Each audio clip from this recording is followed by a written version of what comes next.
On June 28, 1993, a New York State trooper pulled over a pickup truck on the Southern State Parkway for a missing license plate. Inside was the body of a woman, and the man driving is officially New York's most prolific serial killer.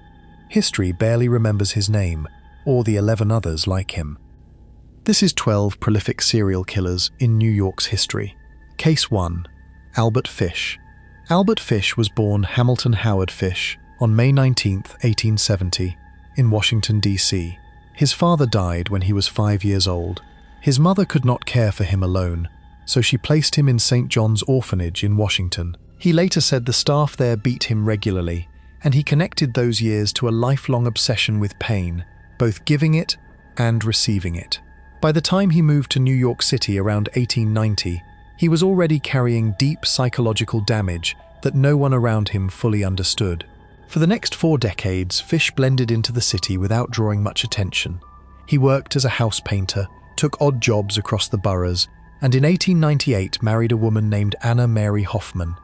The couple had 6 children together. Fish held down work, paid rent, and looked, on the surface, like an unremarkable aging laborer. In 1917, his wife left him for another man, taking nothing with her but her own belongings. Fish stayed behind to raise the children alone, which gave him constant access to young people and cover for behavior that would have otherwise looked suspicious. Underneath that ordinary exterior, Fish had been committing crimes against children for years, crimes that went undetected because his victims were often runaways, poor children, or kids whose families lacked the resources to pursue an investigation. He was arrested a handful of times for smaller offences, including grand larceny in 1903, but nothing connected him to violence. He drifted through mental institutions more than once, and doctors who examined him noted disturbing behaviour, yet no one held him long enough to stop what he was doing. He was, by every appearance, a small, frail, soft-spoken old man. That appearance would end up working in his favour for far longer than it should have. The pattern that would define Fish's later infamy started to take shape in the 1920s. In July 1924, an 8-year-old boy named Francis McDonnell disappeared on Staten Island. A witness later told police he had seen the boy following an older man into a wooded area. Francis was found hanging from a tree by his own suspenders, badly beaten. His mother later described the man she'd seen near her son to police, describing someone who shuffled and muttered to himself. Investigators had no name to attach to that description at the time, and the case went cold. 3 years later, in 1927, a 4-year-old boy named Billy Gaffney vanished from a hallway in his Brooklyn apartment building. Like the McDonnell case, there was no arrest, no suspect, nothing beyond grief and an unanswered question hanging over a family for years.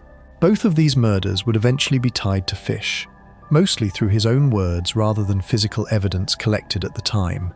He would later admit responsibility for both children's deaths, though he was formally charged only in connection with a different case. That third case is the one that made Albert Fish a household name in the true crime world, and it began on a spring day in 1928 in a Manhattan apartment belonging to a family named Bud. The Budds had a teenage son, Edward, who was looking for summer work. He placed a Situations Wanted ad in a local newspaper. A man calling himself Frank Howard answered it.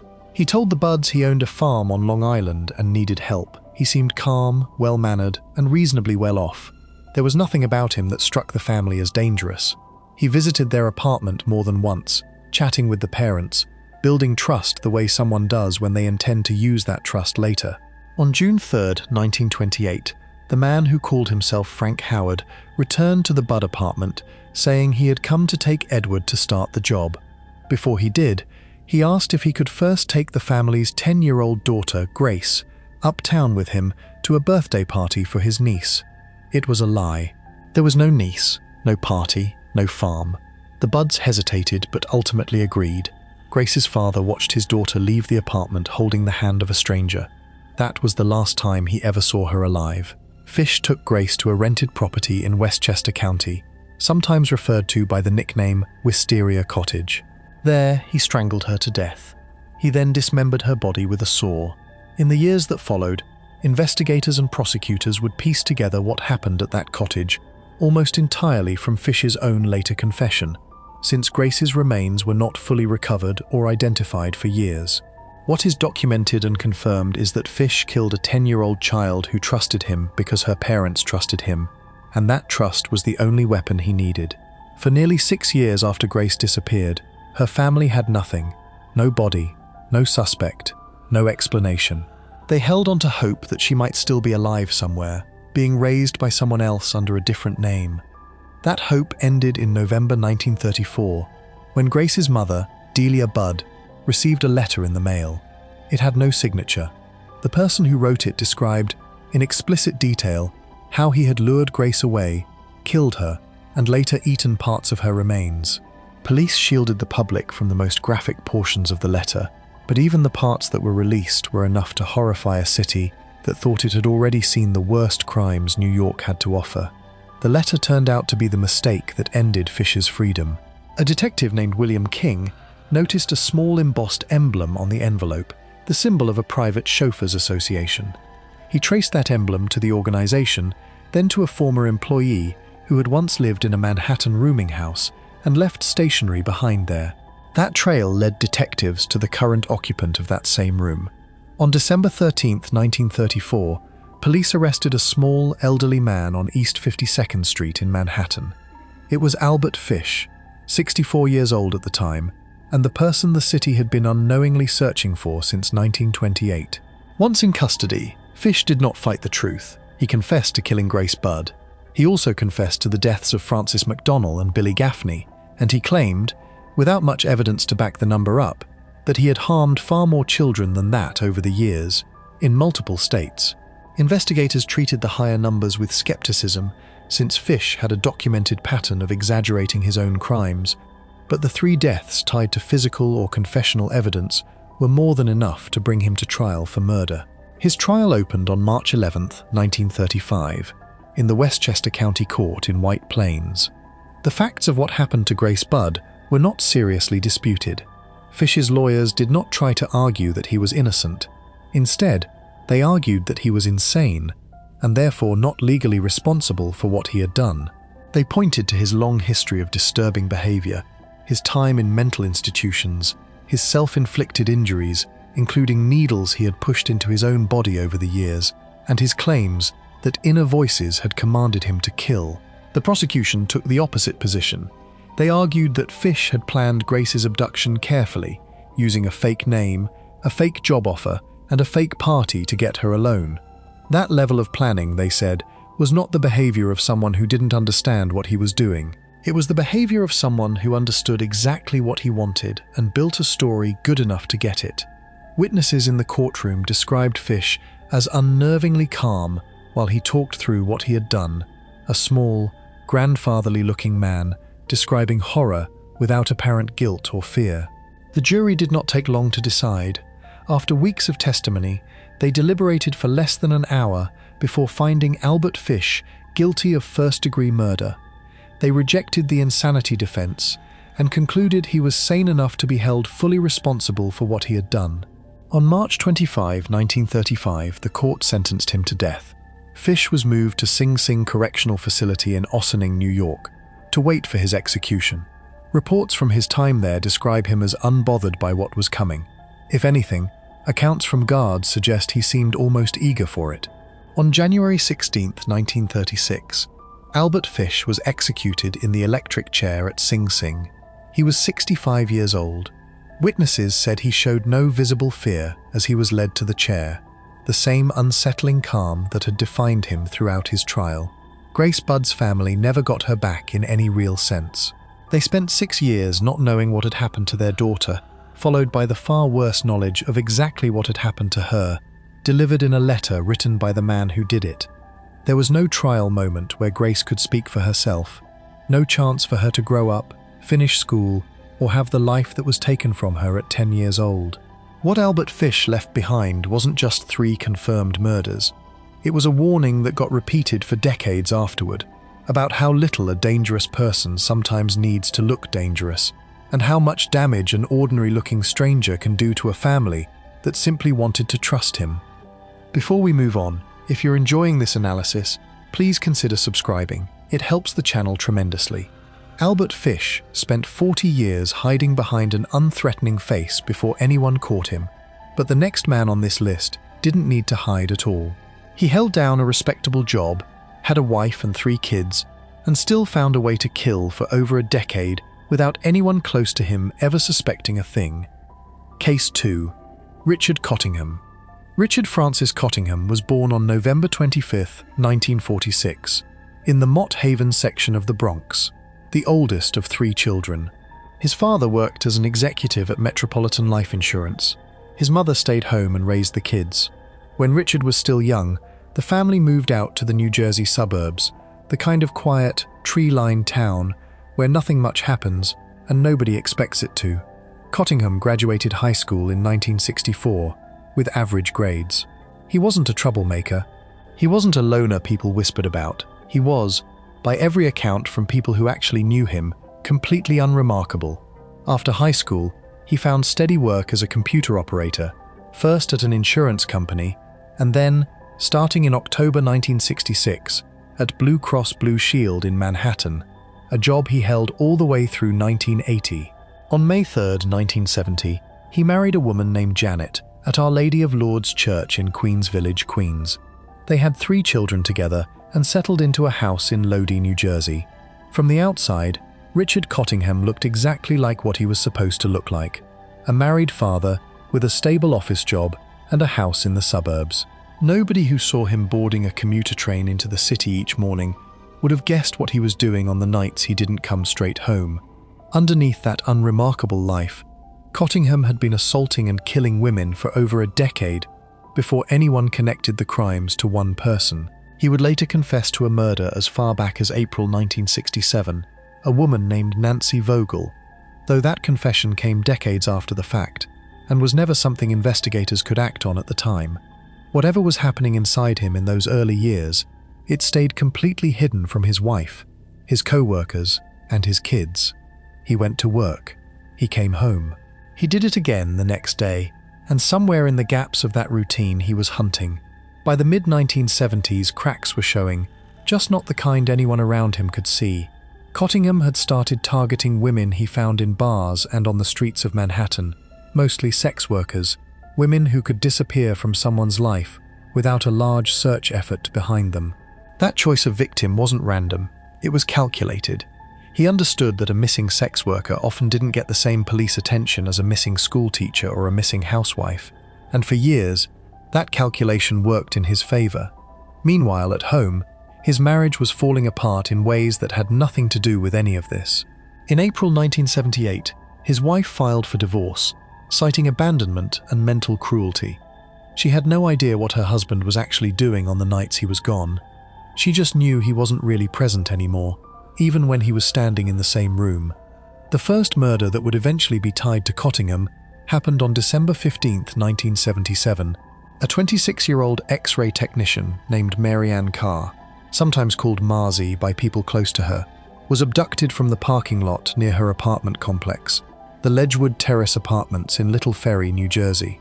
Cottingham took her to a Quality Inn hotel in nearby Hasbrook Heights.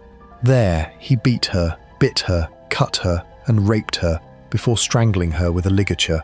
He dumped her body in the hotel parking lot.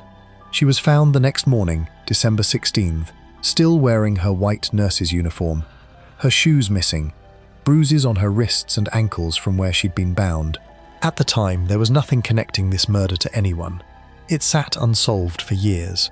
3 months later, on March 22, 1978, a 22-year-old pregnant waitress named Karen Schilt was walking home after leaving a bar on 3rd Avenue in Manhattan when a man introduced himself using a fake name, John Schaefer. He bought her a drink. Not long after, she started to feel sick and disoriented, the kind of sudden illness that made it hard to walk. He offered her a ride, and in her weakened state, she accepted. He drove her to New Jersey, raped her, and left her in a ditch near an apartment complex. She survived, but the assault had left her too disoriented to give police much useful information, and her case went cold, just like Mary Ann Carr's had. That September, in 1978, a sex worker named Susan Geiger encountered the same man on a street corner near 47th and Broadway. He asked to pay for her time, but she was tired and gave him a number where she was staying instead. He called the next day and they met up at a bar in Manhattan where he bought her a drink. Just like with Karen Schilt, she began to feel unwell almost immediately after drinking it. He had drugged her. She survived the assault that followed, but like the others, she couldn't identify her attacker at the time. 3 women, 3 separate encounters, 1 man moving through the city using fake names and drugged drinks, and not one police department yet realized these cases were connected. By December 1979, whatever restraint Cottingham had shown before seemed to disappear. On December 2nd, he checked into a room at the Travel Inn Hotel near Times Square with 2 women, a sex worker named Dide Godazi and a second woman whose identity remained unknown for years, referred to in court documents only as Jane Doe. What happened in that room was different from anything before it. Cottingham killed both women, then mutilated their bodies, cutting off their heads and hands and taking them with him in a travel bag. He set the mattresses on fire before he left. Firefighters responding to reports of smoke coming from the hotel found the torsos. The heads and hands were never recovered. This was the murder that gave Cottingham the nicknames that would follow him for the rest of his life: the Torso Killer and the Times Square Ripper. The killing didn't stop there. In early May 1980, a 19-year-old woman named Valerie Ann Street was found dead at the same Quality Inn in Hasbrouck Heights, where Mary Ann Carr had been killed years earlier. Street had been tortured, bitten repeatedly, handcuffed and strangled. On May 12th, a woman named Pamela Weisenfeld was drugged, beaten and bitten, then dumped in a parking lot in Teaneck, New Jersey. She survived the attack and would later testify against Cottingham, though he was ultimately acquitted in her specific case. Just 3 days after that, on May 15th, a 25-year-old woman named John Rayner was found stabbed, strangled and mutilated in a room at the Hotel Seville near Fifth Avenue in Manhattan. Cottingham had cut off her breasts and placed them elsewhere in the room, then set the room on fire before leaving. In less than 3 weeks, Cottingham had attacked 4 women. He was moving faster now, taking bigger risks, and on May 22, 1980, that recklessness caught up with him.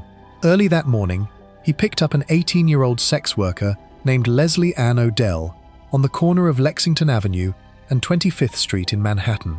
He told her he wanted to help her get off the streets and offered her money if she came with him to New Jersey. She agreed. He drove her to the same Quality Inn in Hasbrouck Heights where he had killed Valerie Street just weeks before and checked into room 1117. Once inside, he told Odell he would give her a massage. When she rolled onto her stomach, he pulled out a knife, held it to her throat, and snapped a pair of handcuffs onto her wrists. He tortured her for hours, biting her so hard he nearly took off part of her nipple. He told her repeatedly that she was a whore and had to be punished, that the other girls had taken it, and she had to take it too. At one point, Odell managed to grab a gun he had brought with him and pointed it at him, only to realize it wasn't real. She screamed. A housekeeper named Eleanor, making her rounds around 9 in the morning, heard the screams coming from room 117 and called for help. When staff and police arrived, they found Odell handcuffed to the bed, beaten and bleeding but alive. Cottingham tried to run. He didn't get far. Officers caught him fleeing the motel and placed him under arrest. Inside the room and his car, they found handcuffs, an open roll of duct tape, leather bondage gear, a fake gun, a knife, and the drug he had been using to incapacitate his victims. For the first time in over a decade, Richard Cottingham was in police custody, and the case that would unravel everything he had been hiding was just beginning. Investigators quickly connected the assault on Leslie Odell to the unsolved murder of Valerie Street at the same hotel just weeks earlier. That link opened the door to a much larger investigation. Police searched Cottingham's home in Lodi, New Jersey, and found a locked room in the basement that his wife hadn't been allowed into. Inside, they discovered personal items belonging to several of his victims: jewelry, identification cards, small keepsakes he had apparently kept as trophies. Among those items was the key to the exterior door of Mary Ann Carr's apartment building, the woman who had been murdered back in 1977. A fingerprint on Valerie Street's handcuffs also matched Cottingham, giving investigators physical proof tying him to at least one of the murders. As word of the arrest spread, other women came forward. Karen Schilt and Susan Geiger, the two women who had been drugged and assaulted in 1978 were both able to identify Cottingham in police lineups. Suddenly, a series of cases that had sat separately and unsolved for years, some for as long as 3 years, were being pulled together and attributed to one man. In August 1980, New York City prosecutors charged him with the triple homicide connected to Jean Rayner, D-Day Goudarzi, and the still unidentified Jane Doe from the Times Square hotel fire. New Jersey authorities were building their own case around the murders of Mary Ann Carr and Valerie Street, along with the assaults on Odell, Schilt, and Geiger. Cottingham's trial in New Jersey began in 1981. On June 11th of that year, a Bergen County jury found him guilty on 15 of 20 counts, including the first-degree murder of Valerie Street and the aggravated assault and attempted murder charges connected to Odell, Schilt, and Geiger. He was acquitted in the Wiesenfeld case, the one victim who survived but whose testimony apparently wasn't enough to secure a conviction. During the trial, Odell testified in detail about what he had done to her in that motel room, describing his exact words to her as he tortured her. 2 other survivors, Schilt and Geiger, also took the stand and described their own attacks. At one point during proceedings related to the Carr case, Cottingham attempted to escape custody. He was caught almost immediately. A separate trial dealt specifically with the murder of Mary Ann Carr, and on October 12, 1982, Cottingham was convicted of killing her. Around the same period, New York prosecutors moved forward with their own case connected to the Times Square torso murders. He was ultimately convicted in that case as well, tying him to the deaths of Rayner, Goudarzi, and the unidentified Jane Doe. The sentences that followed were designed to make sure Cottingham would never again walk free. Between his New Jersey convictions, he received life in prison plus roughly 117 additional years. His New York conviction for the 3 Manhattan murders added a sentence of 75 years to life on top of that. Combined, the total came to a minimum of 192 years plus a life sentence, a number so far beyond a normal human lifespan that it left no room for debate about whether he would ever be released. For the survivors who testified against him, the trials offered something the murder victims never got: a chance to speak. Leslie Odell stood in a courtroom and described, in her own words, exactly what Cottingham had said to her while he tortured her, forcing the court to hear directly from someone he had tried and failed to kill. That kind of testimony matters, because it puts a voice in the record that can't be erased or explained away, even decades later. For Mary Ann Carr's family, for Jean Rayner's family, for D-Day Goudarzi's daughter, who wouldn't even learn her mother's full story until years afterward, there was no witness stand. There was only a body, a fire, and a silence that lasted for years until Cottingham himself eventually chose to fill some of it in. Richard Cottingham is currently incarcerated in a New Jersey state prison, and his case has never really closed the way most cases do. Decades after his original convictions, starting in the late 2010s, he began confessing to killings police had never linked to him.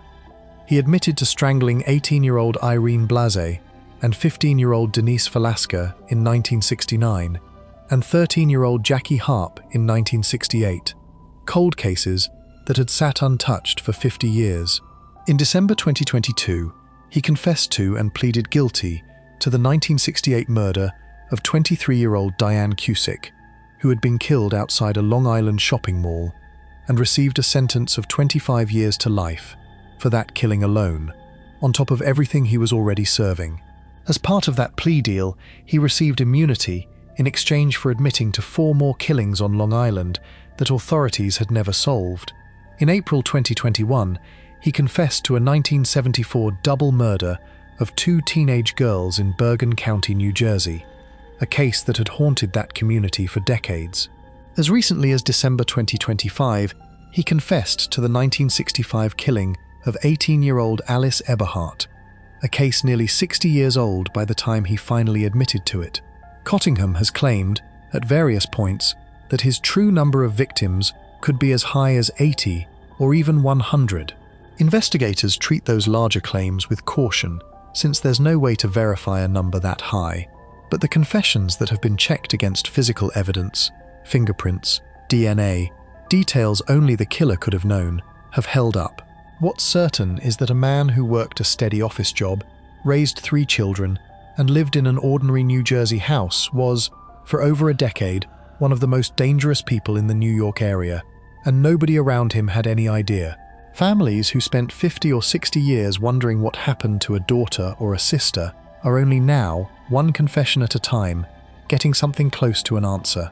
And for some of them, that answer is arriving from the same man, still sitting in the same prison cell, with nowhere left to go, and, apparently, no reason left to keep quiet. Before we move on, if you're enjoying this analysis, please consider subscribing. It helps the channel tremendously. Richard Cottingham hid his crimes behind a wedding ring and a 9-to-5 job for over a decade before anyone caught him. But the next killer on this list didn't try to hide at all. He wanted the entire city to know exactly who he was, and for over a year, he made sure of it by mailing his own warnings straight to the press. Case 3. David Berkowitz. David Berkowitz was born Richard David Falco on June 1, 1953, in Brooklyn, New York. His biological parents weren't married, and they separated before he was even born. Because of that, he was placed up for adoption almost immediately. The couple who adopted him gave him their surname and switched his first and middle names around, so the baby born Richard David Falco grew up as David Richard Berkowitz. As a kid, he tested as above average in intelligence, but he lost interest in school early on. Instead, he drifted towards smaller acts of trouble, petty theft, and a habit of setting fires that never once got him in real legal trouble as a child. None of it was serious enough on its own to make anyone think this boy would grow up to become one of the most infamous killers in American history. Before his crime spree began, Berkowitz also spent time serving in the United States Army, another chapter in a life that, on paper, looked fairly ordinary. By his early 20s, Berkowitz was living alone, working small jobs, and struggling socially in ways that isolated him more and more from the people around him. Whatever was building inside him during those years wasn't visible to his neighbors or co-workers. He didn't have a criminal record that pointed toward violence. He was just a quiet young man in his early 20s, the kind of person people describe afterward by saying they never noticed anything unusual about him, because there wasn't anything obvious to notice. The first sign that something had shifted came in December 1975, months before anyone in New York had heard the name Son of Sam. Berkowitz attacked a woman with a knife, stabbing her multiple times. She survived. At the time, there was no reason to connect a single stabbing to anything larger. It was an isolated, frightening crime, but it didn't set off alarms about a serial attacker loose in the city. That would change less than a year later. On July 29, 1976, 18-year-old Donna Lauria was sitting in a car outside her Bronx apartment building with her friend Jody Valenti after a night out. A man walked up to the car and opened fire with a .44 caliber revolver. Lauria was killed almost instantly. Valenti was wounded but survived. At the time, police treated it as a shocking but singular act of violence, the kind of senseless crime that happens in a big city without turning into a pattern. Nobody yet understood that this was the first of many. 4 months later, on November 27, 1976, 16-year-old Donna DeMarcy and 18-year-old Joanne Lamino were sitting on Lamino's porch in Bellerose, Queens, after coming home from a late movie. A man in military-style clothing approached them and, in a strange, high-pitched voice, asked for directions. Then he pulled out a revolver and started shooting. Both girls survived the attack, but Joanne Lamino was left paralyzed for life. Ballistics tests showed the bullets came from the same kind of .44 caliber gun used in the Lauria shooting, though police still hadn't connected the dots into a single ongoing threat. On January 30, 1977, 26-year-old Christine Freund and her fiancé, John Deal, were sitting in a parked car in Flushing, Queens, when their car was suddenly hit by gunfire. Freund died from her injuries. Deal survived with only minor wounds. By this point, investigators were starting to notice that these shootings shared uncomfortable similarities. A large caliber handgun, victims sitting in parked cars or on porches at night, and no clear motive connecting any of them personally to their attacker. On March 8, 1977, a Columbia University student named Virginia Voskerikian was walking home from class in Forest Hills, Queens, just 1 block from where Christine Freund had been killed weeks earlier. A man shot her multiple times, killing her. A neighbor who heard the gunfire ran outside and saw someone running from the scene, and for a while, media coverage mistakenly suggested a teenage witness might have been the shooter. Police eventually cleared him and confirmed he had only seen the real attacker fleeing. On April 17, 1977, the violence struck again in the Bronx. Alexander Esau and Valentina Suriani were sitting in a car a few blocks from where Donna Lauria had been killed the year before. Both were shot twice and died before they could tell anyone what happened. At this scene, police found something new, a handwritten letter addressed to one of their own captains. In it, the killer identified himself for the first time, calling himself the Son of Sam and claiming he was ordered to kill in order to supply blood for his father. For the first time, the public and press had a name to attach to the terror, and the case that had been quietly building for almost a year exploded into a citywide manhunt. By late spring 1977, David Berkowitz wasn't content to let the letter at the crime scene be his only message. On May 30th, he sent a handwritten letter directly to Jimmy Breslin, a well-known columnist at the New York Daily News. In it, he referenced Donna Lauria by name, telling Breslin not to forget her and warning that Sam's a thirsty lad who wouldn't stop until he'd had his fill. He signed it Son of Sam. 10 days later, the paper published a redacted version of the letter, and the issue became one of the best-selling in the paper's history, moving more than 1 million copies. Fear spread through the city in a way that changed daily life. Since most of the victims so far had been women with long, dark hair, many women in New York started cutting their hair short or dyeing it lighter, hoping to avoid matching whatever pattern the killer seemed to be following. The killings didn't stop. On June 26, 1977, 17-year-old Judy Placido and 20-year-old Sal Lupo were shot while leaving a disco in Bayside, Queens. Placido was hit 3 times but survived, along with Lupo. Then, on July 31, 1977, 20-year-old Robert Violante and 19-year-old Stacy Moskowitz sat together in Violante's car, parked near a park in Bath Beach, Brooklyn, on what was their first date together. A man walked up to within a few feet of the passenger side and fired 4 shots, hitting both of them in the head, before running off into the park. Violante lost his left eye. Moskowitz died from her injuries 18 hours later. She was the only victim in the entire spree, with blonde hair, breaking the pattern investigators thought they understood. That same night, a local resident named Cassilia Davis was out walking her dog near the shooting scene. She later told police she had seen a man matching the shooter's description and also noticed police officers writing parking tickets in the same area earlier that night. That detail turned out to be the break the entire investigation needed. When detectives pulled the list of cars ticketed in that neighborhood that night, one of them, a 1970 Ford Galaxy, was registered to a man already known to local police for an unrelated reason. His Yonkers neighbor, Sam Carr, had filed harassment complaints against him. Sam Carr owned a black Labrador Retriever, and Berkowitz had come to believe the dog carried a demon that gave him orders to kill. That neighbor's name, Sam, was where the killer had gotten his self-given nickname. On August 10, 1977, detectives went to Berkowitz's apartment building in Yonkers and found him sitting behind the wheel of his car outside. They arrested him on the spot.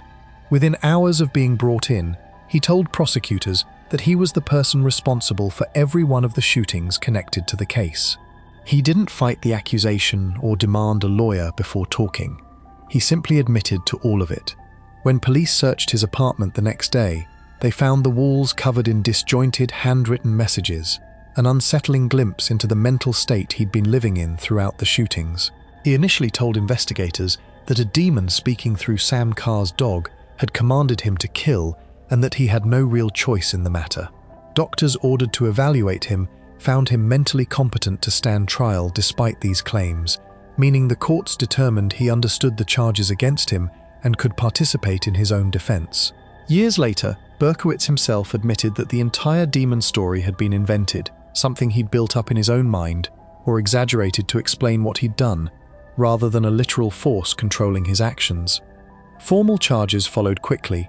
Berkowitz was indicted on 8 separate shooting incidents connected to the deaths of Donna Lauria, Christine Freund, Virginia Voskerichian, Alexander Esau, Valentina Suriani, and Stacy Moskowitz, along with the wounding of several others, including Joanne Lamino, Donna DeMasi, John Deal, Judy Placido, Sal Lupo, and Robert Violante.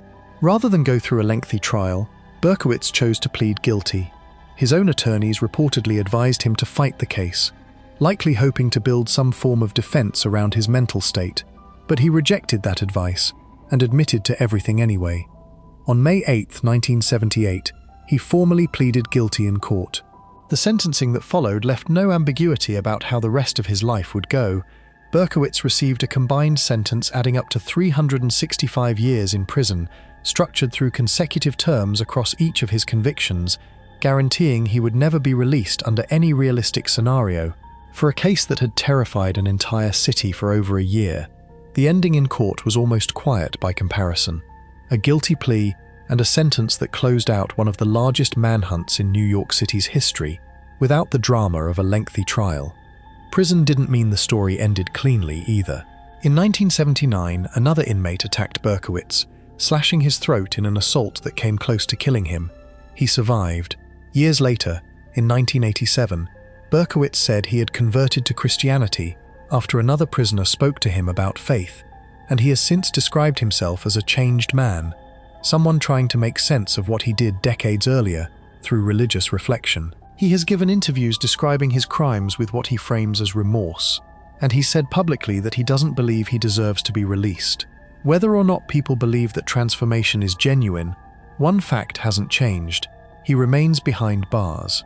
He became eligible for parole back in 2002 and has been denied every single time he's come up for a hearing since, including as recently as 2024, when his 12th parole hearing was rejected.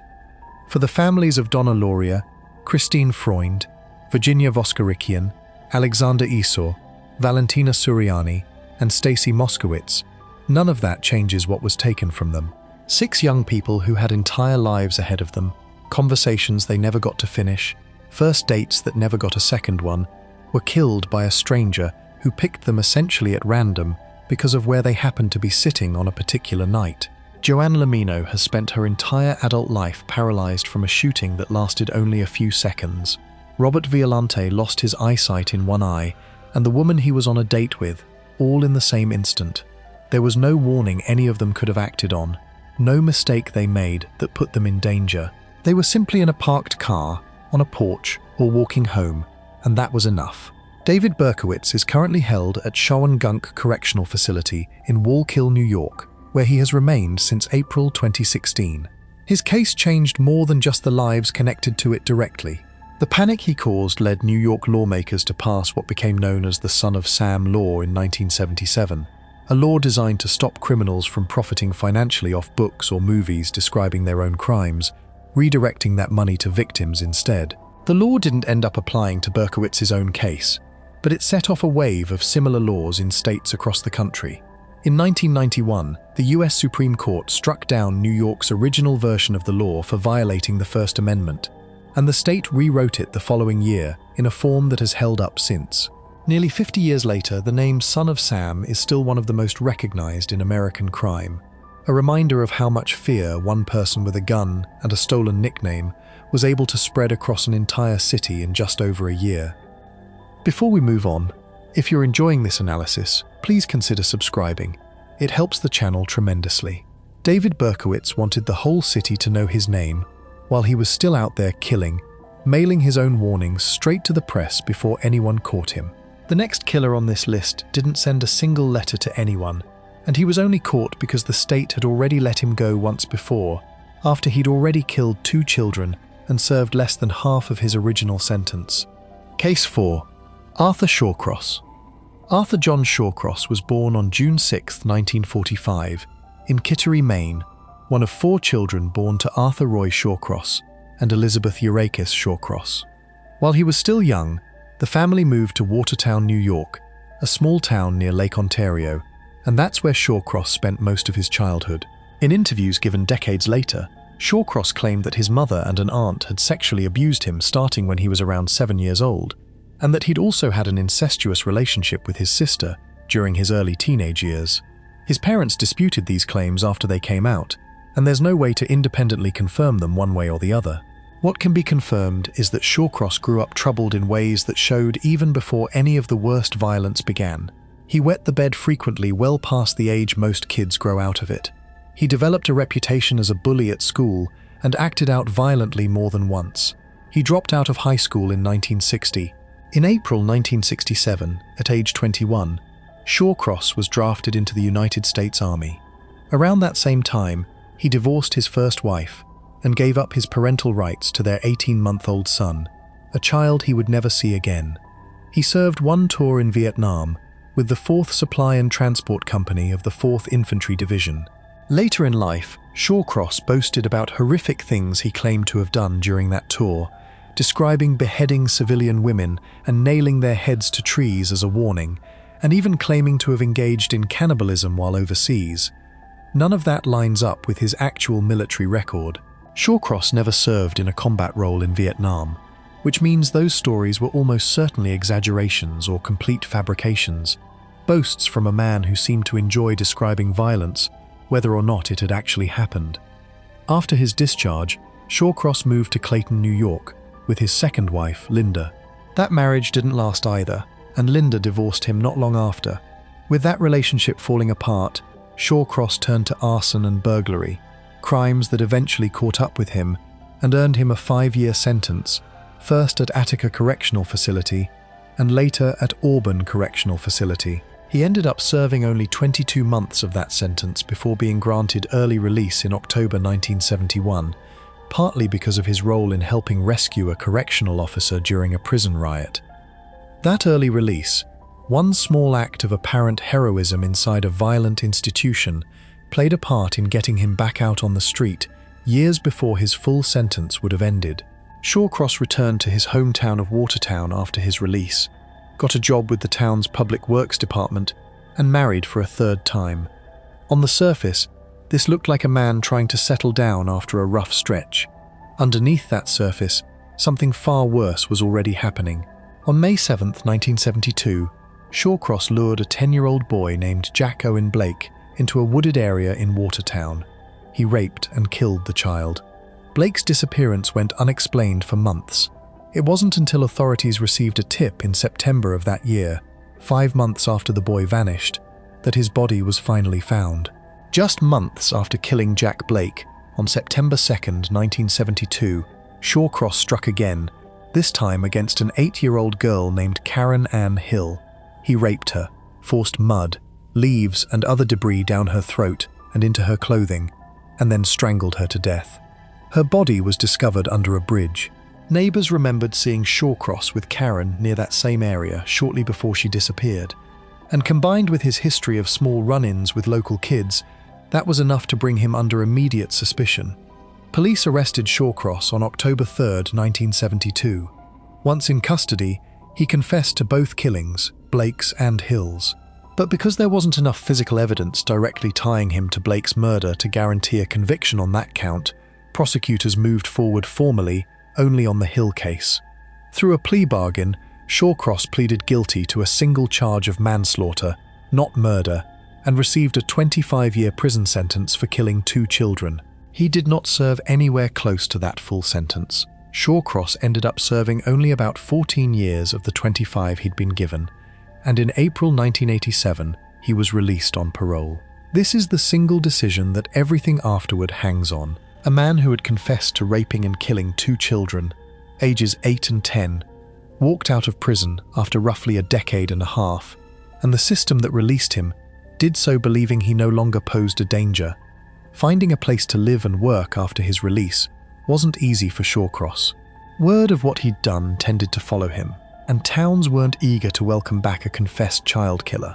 To manage this problem, authorities made the decision to seal his criminal record, a move intended to let him settle somewhere new without triggering public panic.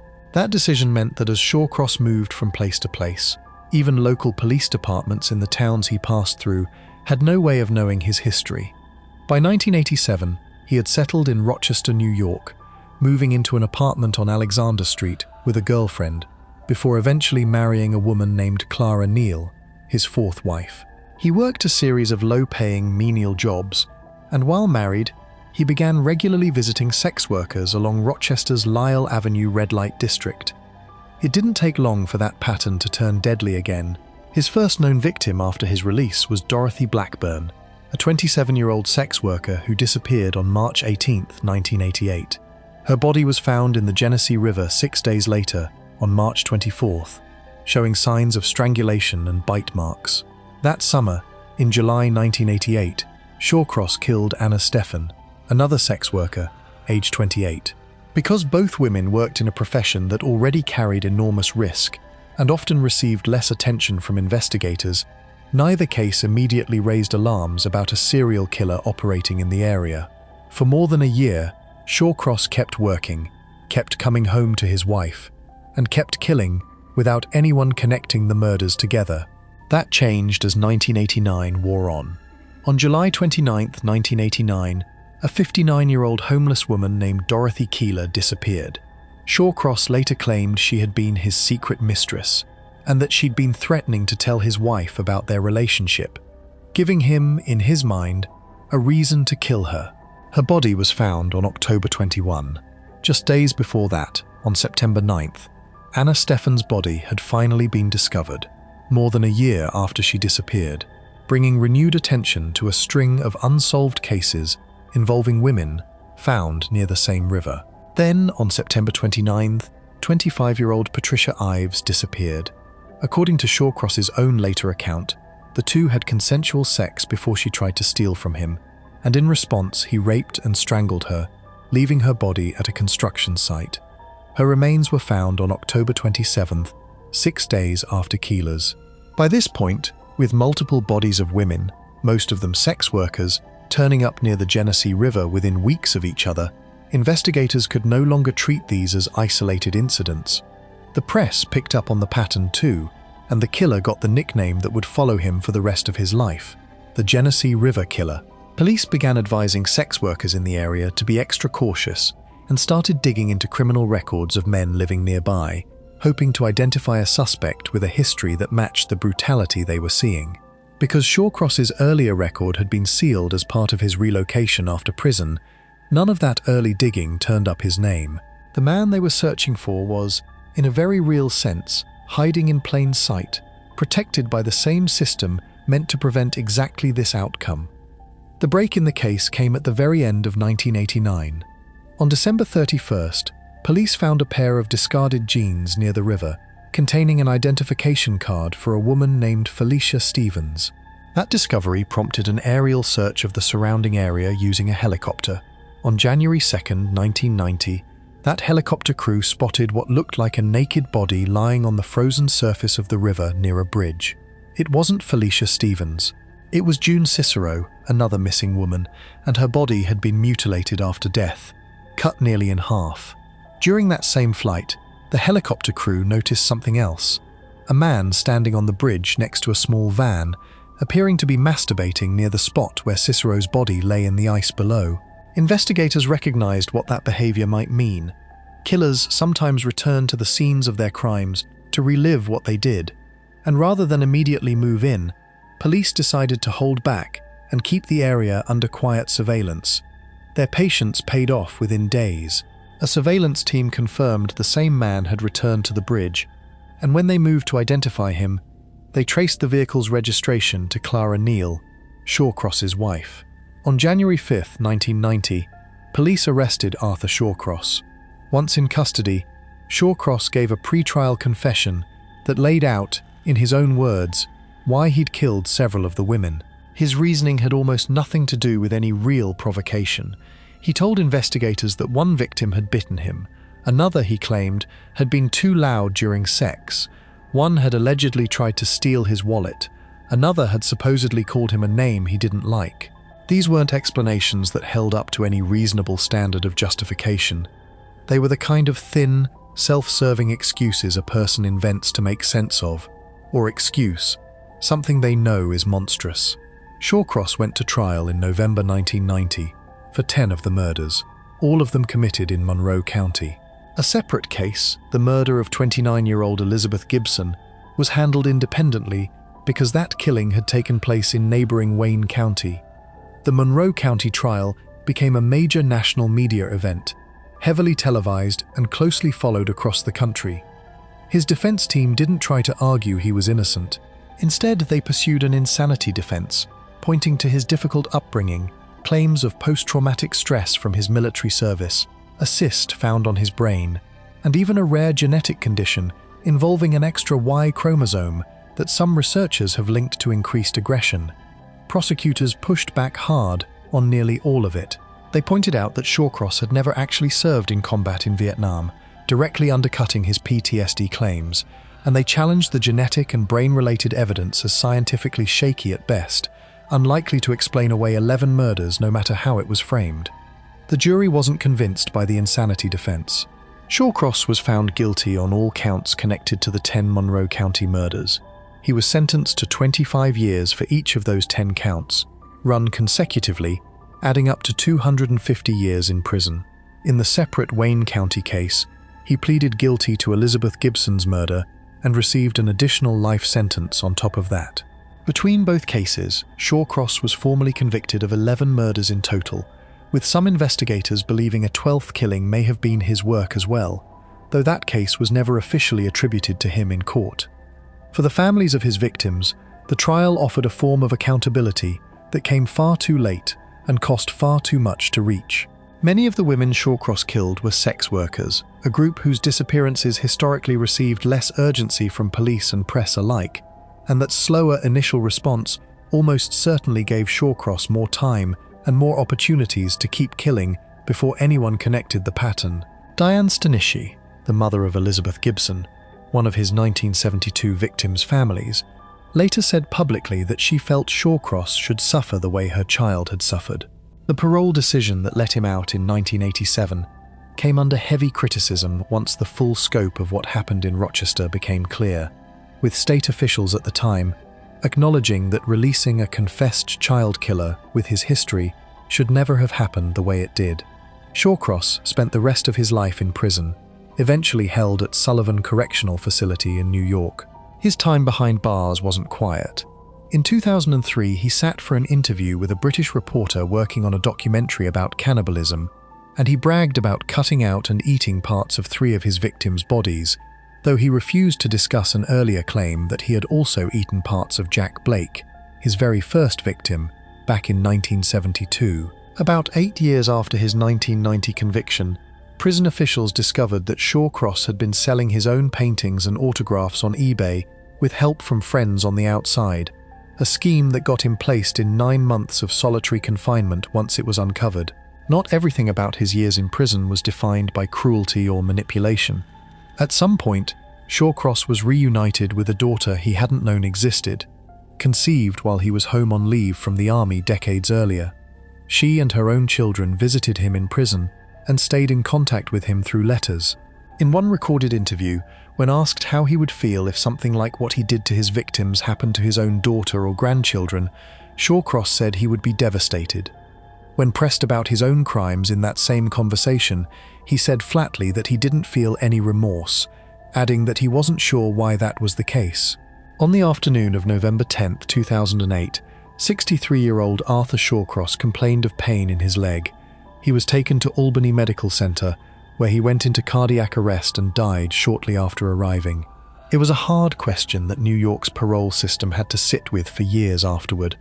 How a man who had already confessed to killing 2 children could be given 14 years, released early, and handed a sealed record that let him start over in a city that had no idea what he'd already done.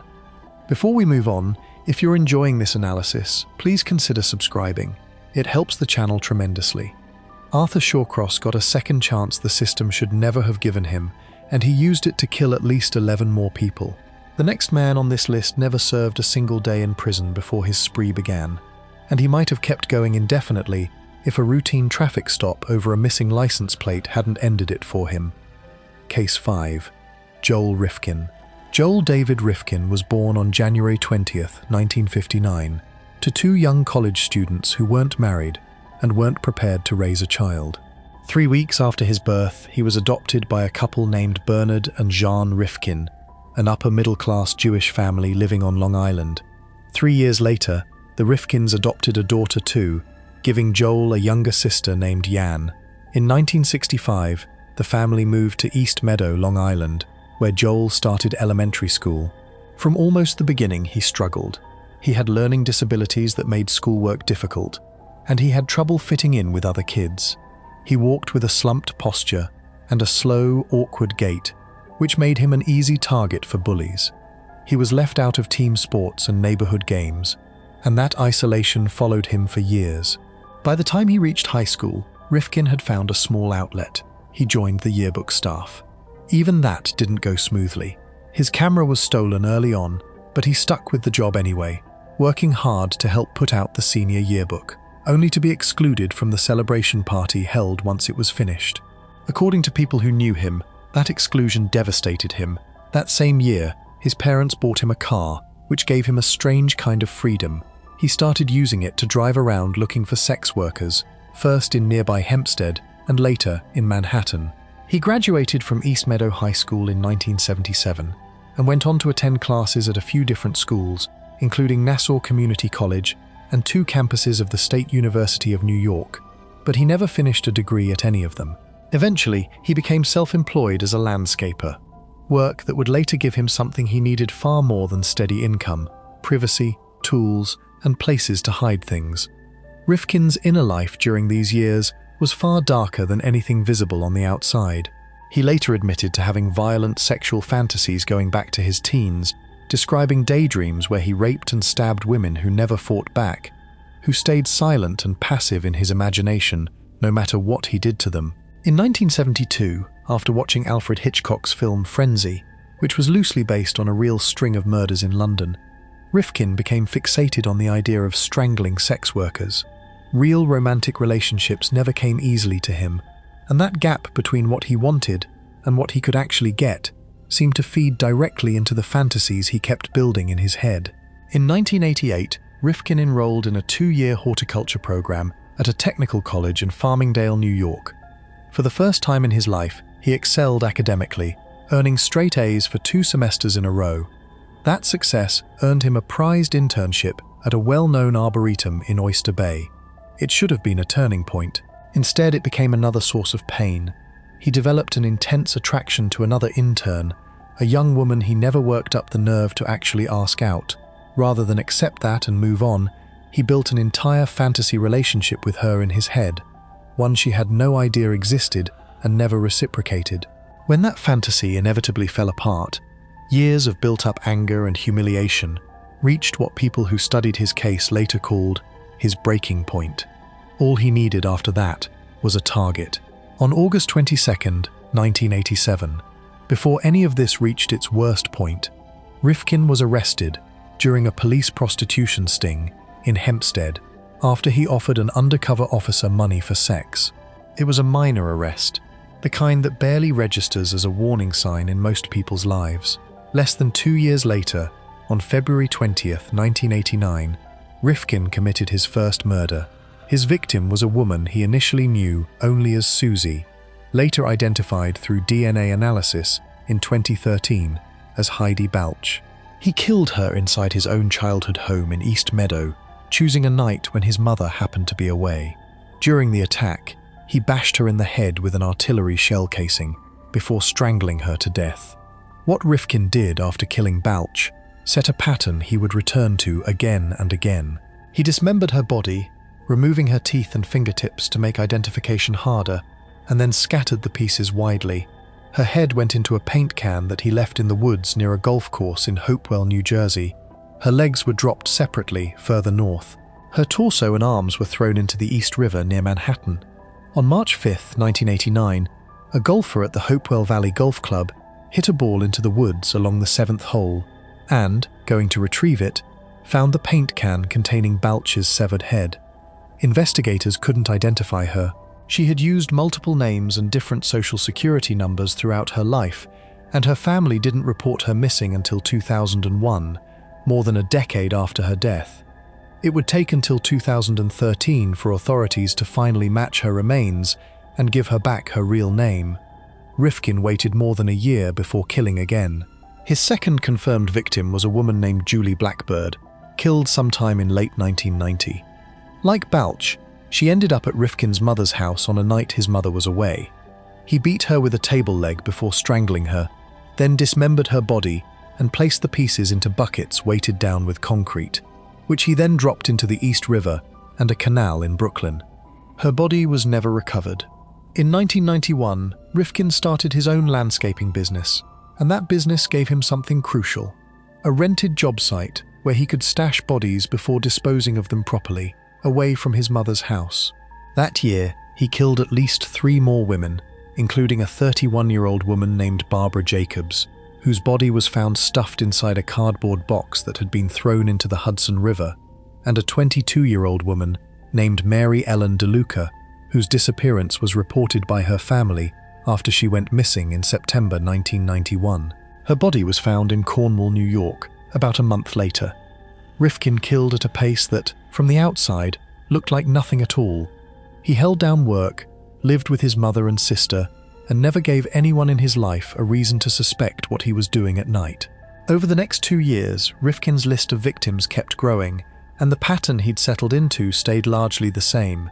Women involved in sex work, most of them picked up in Manhattan, brought back to a private location, killed, and then dismembered and scattered across rivers, canals, and wooded areas designed to make identification difficult and to keep the bodies from being connected to one another. 2 of his victims, Leah Evans and Lauren Marquez, were both young mothers.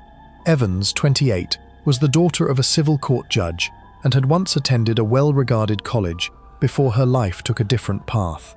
Her body was discovered in May 1992 by a family out looking for dandelions near a rural road in Southampton.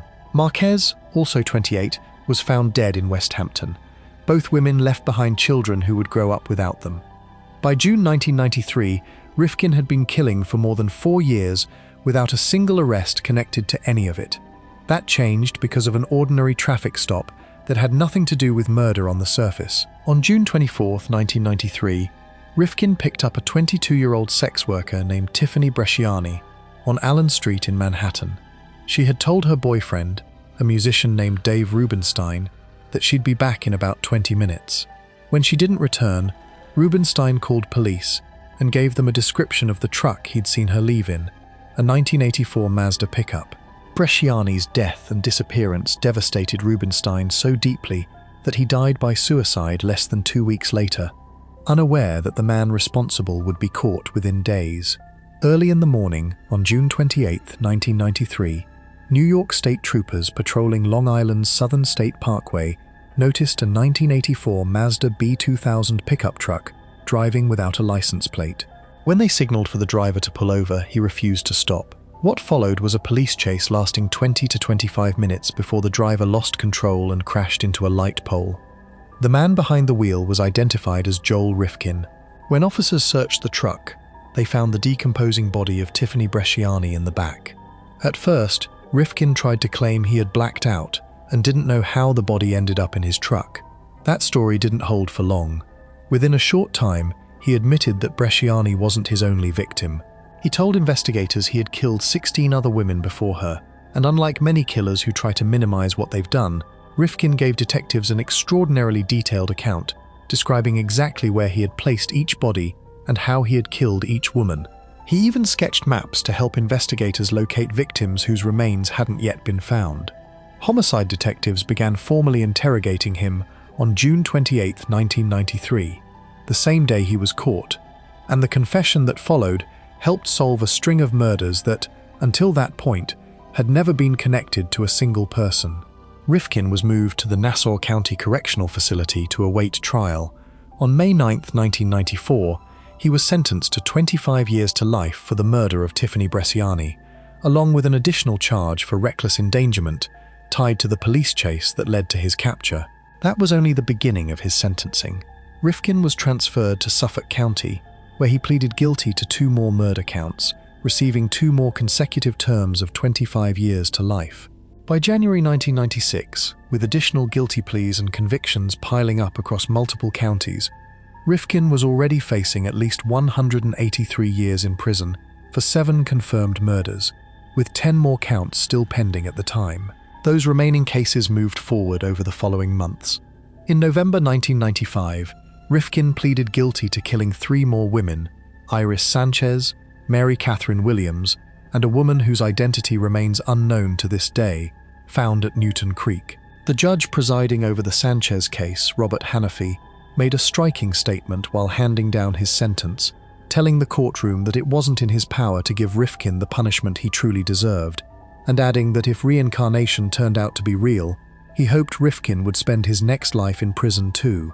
In January 1996, Rifkin received a 7th life sentence for killing a woman named Soto, and that same month, another life sentence for killing Sanchez. In total, across 2 years of court proceedings following his arrest, Rifkin accumulated 8 separate life sentences on top of his earlier terms. In 2002, New York's Supreme Court rejected an appeal from Rifkin's legal team, who had argued that statements he made to police right after his arrest should be thrown out because he hadn't been properly informed of his legal rights beforehand. The appeal failed and his convictions stood. When all of his sentences were combined, Rifkin ended up with a total of 203 years in prison, a number so far beyond any human lifespan that any theoretical chance of parole becomes meaningless. He is currently held at Clinton Correctional Facility in upstate New York and is technically eligible for parole in the year 2197, when he would be 238 years old. Rifkin's presence inside the prison system caused problems almost immediately after his sentencing. In 1996, prison officials decided that his notoriety made him too disruptive to be housed with the general population, and he was confined to his cell for 23 hours a day at Attica Correctional Facility. He spent more than 4 years in solitary confinement under those conditions before eventually being transferred to Clinton.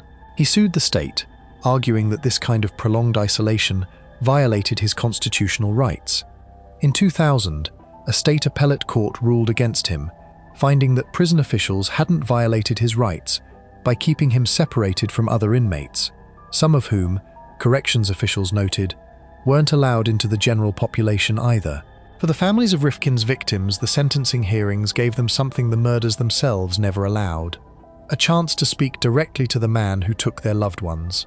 Carol de Leon, the sister of victim Iris Sanchez, stood in court and told Rifkin directly that her sister wasn't perfect, wasn't an angel, but that she hadn't deserved to die the way she did, strangled and then discarded like garbage. She told him that her sister would rest in peace in the hearts of the people who loved her, while he would spend the rest of his life somewhere far worse. That kind of statement mattered because many of Rifkin's victims worked in an industry that too often gets treated as disposable by the public and even by parts of the justice system. Their families made sure the court understood these were daughters, sisters, and in some cases mothers, not statistics. Rifkin has given interviews from prison in the years since his conviction, and in one conversation with a local news reporter, he described his victims in unsettling, detached terms, saying they were easy targets because they traveled often and could disappear for months without anyone noticing right away. When asked directly about the women he killed and the families whose lives he destroyed, he admitted that he lied to himself throughout the murders, telling himself there was no family, no parents, no children waiting for these women, treating people as things instead of people.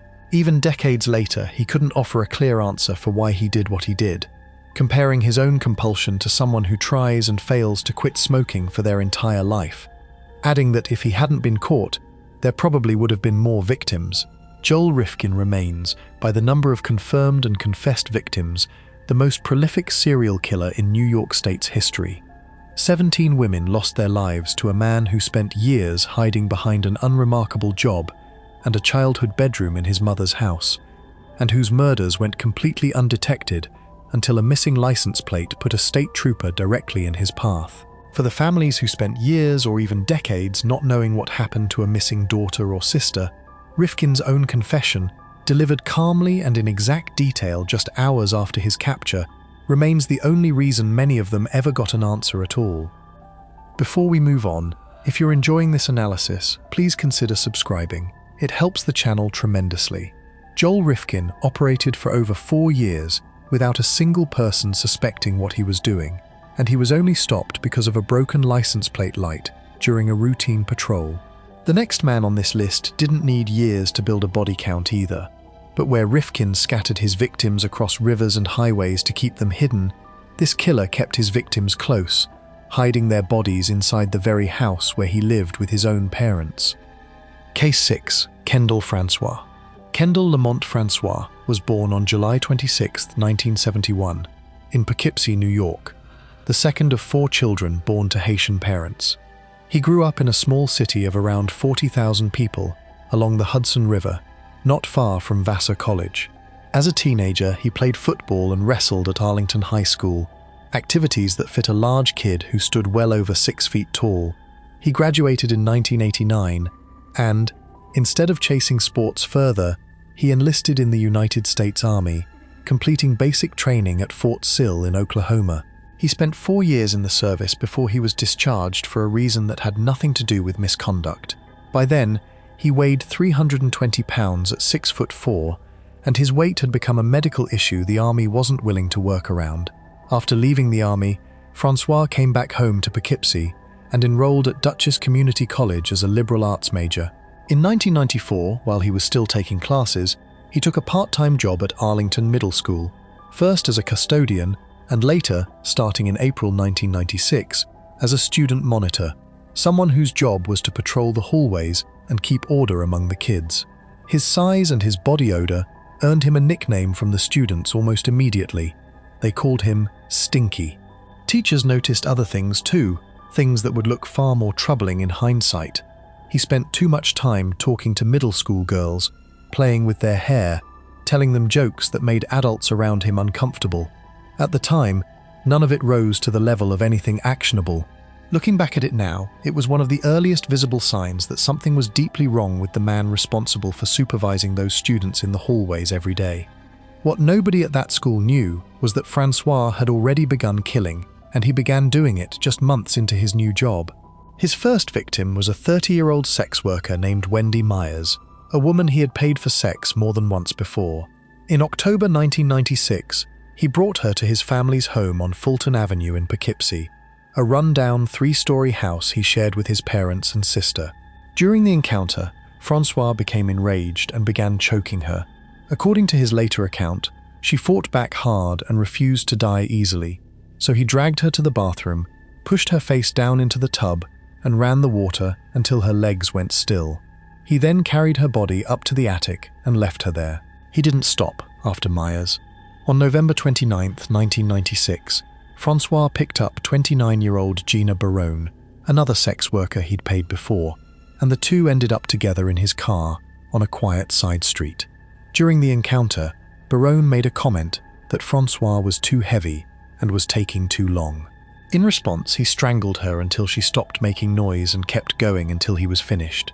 He drove home, parked his car in the garage, and left her body inside overnight. The next day, he stuffed her in a trash bag and carried her up to the attic, laying her next to Wendy Myers, whose body had been decomposing there for roughly a month already. Around this same period, Francois killed a third victim, a pregnant woman named Catherine Marsh, who joined the others in the attic without ever causing him any trouble he later described. The killings kept coming at a steady pace through the following year. In January 1997, 47-year-old Kathleen Hurley disappeared. Later that year, 29-year-old Mary Healy Giacconi became his 5th known victim, though her family didn't report her missing until November 13, 1997, nearly a year after Francois had started his spree. This gap between when Francois actually killed his victims and when anyone reported them missing became one of the most disturbing patterns of the entire case. Because most of his victims worked in an industry where disappearing for weeks or even months wasn't unusual, and because many of them had strained or distant relationships with family, nobody was checking in on them closely enough to notice right away that something had gone terribly wrong. While all of this was happening, Francois wasn't hiding from the world in any obvious way. He kept working at the middle school through January 1997. He kept living at home with his parents, who had no idea what their son was doing inside their own house. And in late January 1998, his violence briefly became visible to police, though not in a way that connected to any of the missing women. Francois was arrested after assaulting a sex worker inside his own bedroom on the second floor of the Fulton Avenue house. The two had argued over money, and Francois punched her in the face hard enough to knock her onto the bed, then climbed on top of her and began choking her with his bare hands. She survived, and though reluctant, she reported the assault to police and pressed charges. On May 5, 1998, Francois pleaded guilty to third-degree assault, a misdemeanor, and received a 15-day sentence. It was, by any measure, an extraordinarily light punishment for a man who had already killed at least 5 women inside that same house. That June, Francois killed his 6th confirmed victim, 51-year-old Sandra Jean French. She was reported missing on June 12, 1998, in a nearby town called Dover, and her car was later found abandoned in Poughkeepsie, only 3 blocks from the Francois family home, a detail that should have raised immediate suspicion but didn't yet lead investigators to his door. On August 26, 1998, 25-year-old Katina Newmaster vanished. Like the other victims, she matched a very specific profile: white, slender, brown-haired, last seen in the same downtown Poughkeepsie area where sex workers regularly worked. By this point, Poughkeepsie police had actually started paying closer attention, even if they hadn't yet zeroed in on Francois specifically. Detective Bill Segrist, working with the department's Neighborhood Recovery Unit, began hearing complaints from sex workers on Main Street about a local man who was rough and violent during sex. Investigators started surveilling Francois's home and even arranged for a sex worker wearing a hidden wire to meet with him, though that operation didn't produce anything especially useful. What detectives did notice was his daily routine. Every morning, Francois used his family's car to drive his mother, a nurse, to her job at a nearby psychiatric center.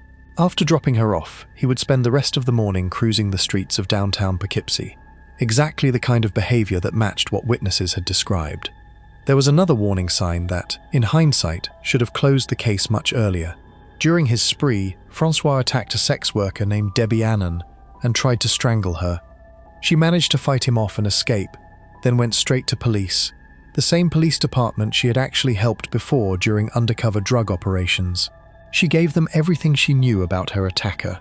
According to later reporting on the case, police did not follow up on her information at the time, a failure that left Francois free to keep killing for longer than he otherwise might have. The case finally broke open in early September 1998. Police brought Francois in for questioning after he assaulted yet another sex worker, a woman named Christina, in an incident separate from the earlier January arrest. During that questioning, Francois gave investigators a confession nobody in Poughkeepsie was prepared for. He told them he had killed 8 women and that all 8 bodies were still inside his family's house on Fulton Avenue. Officers executed a search warrant, and shortly after midnight on September 2, 1998, they began combing through the property. What they found matched exactly what Francois had described. Bodies were hidden throughout the house, some in the attic, others pushed into a crawl space that connected to the basement where Francois's father spent much of his free time, seemingly without ever noticing what was happening just a few feet away from him. Investigators discovered that Francois had even kept some of his victims' skulls inside a plastic kiddie pool he stored in the attic. As the bodies decayed around them, the decomposition was so severe that when police finally entered to remove the remains, they had to wear hazardous waist suits and masks just to safely be inside the house. Word spread through the neighborhood almost immediately. Media crews descended on Fulton Avenue, spotlights and cameras lining the street as police carried bodies out one at a time over the following days. Relatives of the missing women gathered outside, holding vigils as they waited to learn whether their loved ones were among those being found. The first body removed and identified was Katina Newmaster, ironically the most recently reported missing of all the victims. Identifications of Gina Barone, Sandra French, and Catherine Marsh followed quickly after. A few days later, Wendy Myers, Kathleen Hurley, and Mary Giacone were also identified. Then came a discovery nobody had anticipated: an 8th body, later identified as 34-year-old Audrey Pugliese, a woman from New Rochelle, New York, who had never even been reported missing. Nobody, including investigators, could say for certain how she had ended up inside that house, and Francois offered no clarity on her case beyond what he'd already confessed. Separately, Investigators also looked into the disappearance of a 27-year-old sex worker named Michelle Eason, who had been reported missing on October 9, 1997, and who had also been seen in the same downtown Poughkeepsie area where Francois found his other victims. While he admitted to knowing Eason, Francois denied killing her, and prosecutors never charged him in connection with her disappearance. Her case remained separate from the 8 murders that would define the rest of his life. On October 13, 1998, Francois was formally charged with 8 counts of first-degree murder, 8 counts of second-degree murder, and 1 count of attempted assault. He pleaded not guilty at his arraignment and, according to courtroom observers, laughed when relatives of his victims shouted at him from the gallery. District Attorney William Grady announced that his office intended to pursue the death penalty, which was still legal in New York State at the time. Just weeks later, on December 23, 1998, Francois's defense team tried to get ahead of that decision by attempting to enter a guilty plea before Grady could formally file his intent to seek execution.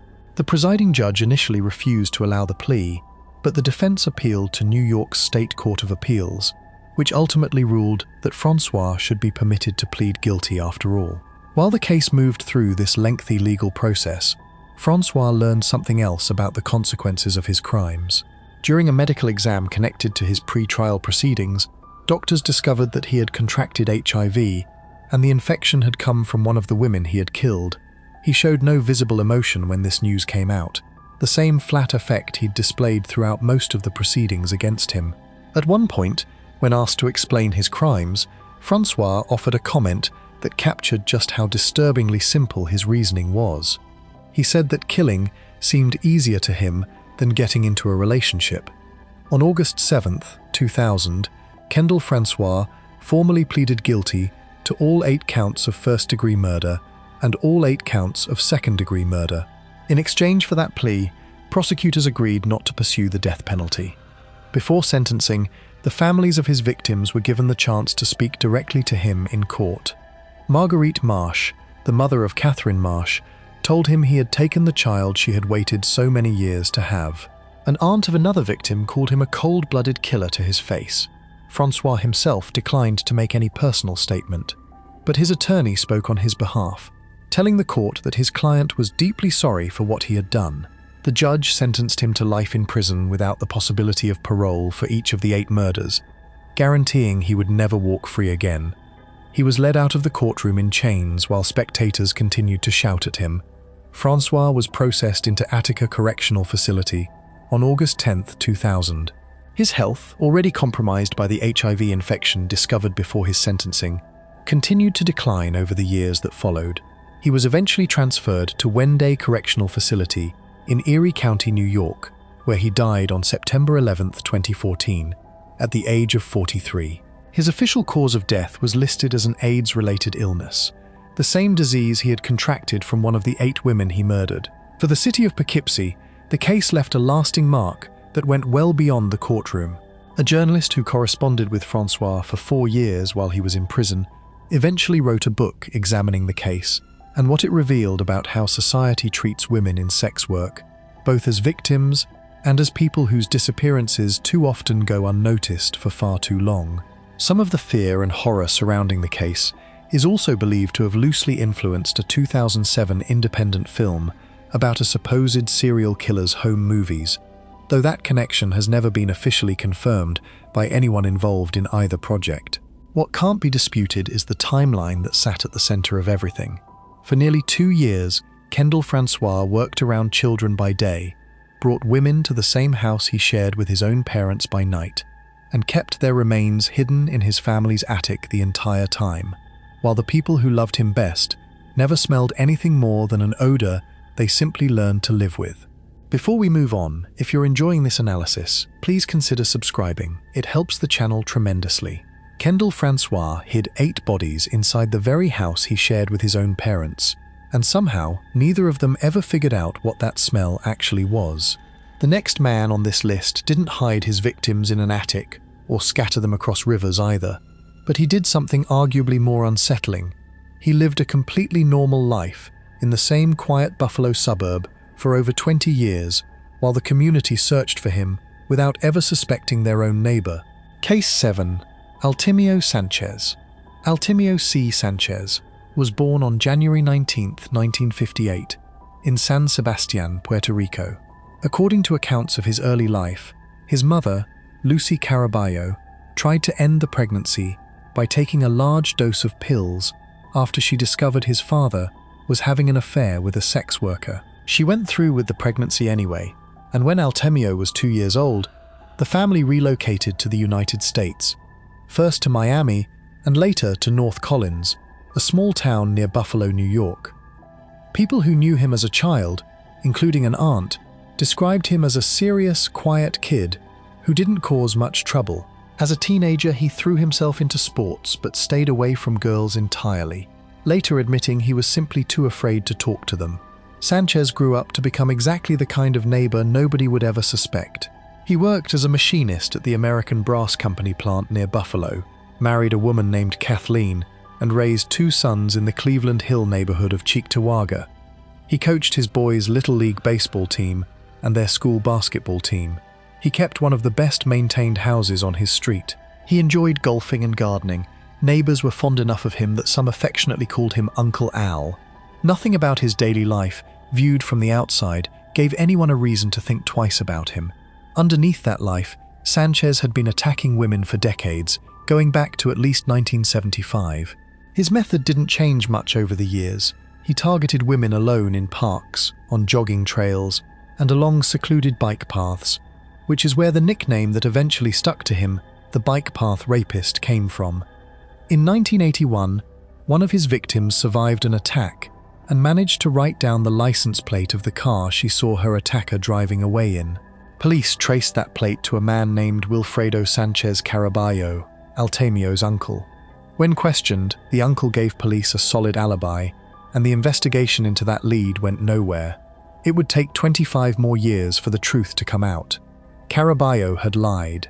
He hadn't been driving his own car that day. He'd lent it to his nephew. On September 29, 1990, Sanchez escalated from rape to murder. His victim was 22-year-old Linda Yalem, a University at Buffalo sophomore studying communications who was training for the New York City Marathon. He raped and strangled her along the Ellicott Creek bike path in Amherst. That October, a co-worker told police that Sanchez had been seen near the area twice in the previous 14 months, enough to make him a person of interest. Police set up surveillance, and on January 31, 1991, Sanchez agreed to a voluntary interview. Investigators took his fingerprints during that meeting but, following the standard practices of the time, did not collect a DNA sample.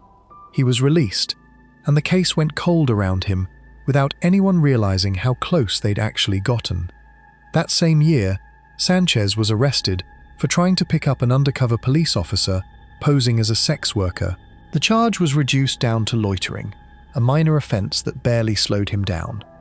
In 1992, while continuing to investigate the Yalem murder, police were able to connect DNA evidence, still unattached to any known suspect, to attacks on at least 6 other women in the area, including one in Delaware Park. That same year, a man named Anthony Capozzi was wrongfully convicted of 2 rapes in Delaware Park with a strikingly similar pattern, largely because he resembled Sanchez. Capozzi would spend 22 years in prison for crimes he never committed, only walking free in April 2007, after Sanchez's real DNA was finally matched to those same attacks. In November 1992, Sanchez killed again. His victim was 32-year-old Marjane Mazur, a sex worker he had reportedly encountered more than once before. According to later accounts, he killed her specifically because she recognized him and could identify his face, something the other women he'd attacked in parks and on bike paths, as strangers, had never been able to do. Her body was found near the Amtrak rail line in downtown Buffalo. In 1999, Sanchez was arrested a second time for soliciting a sex worker, and once again the charge was reduced to loitering. Through all of this, no one connected any of these separate incidents to a single man quietly living a normal family life in Cheektowaga. Sanchez's parents died within a year of each other, his mother in May 2005 and his father the following year.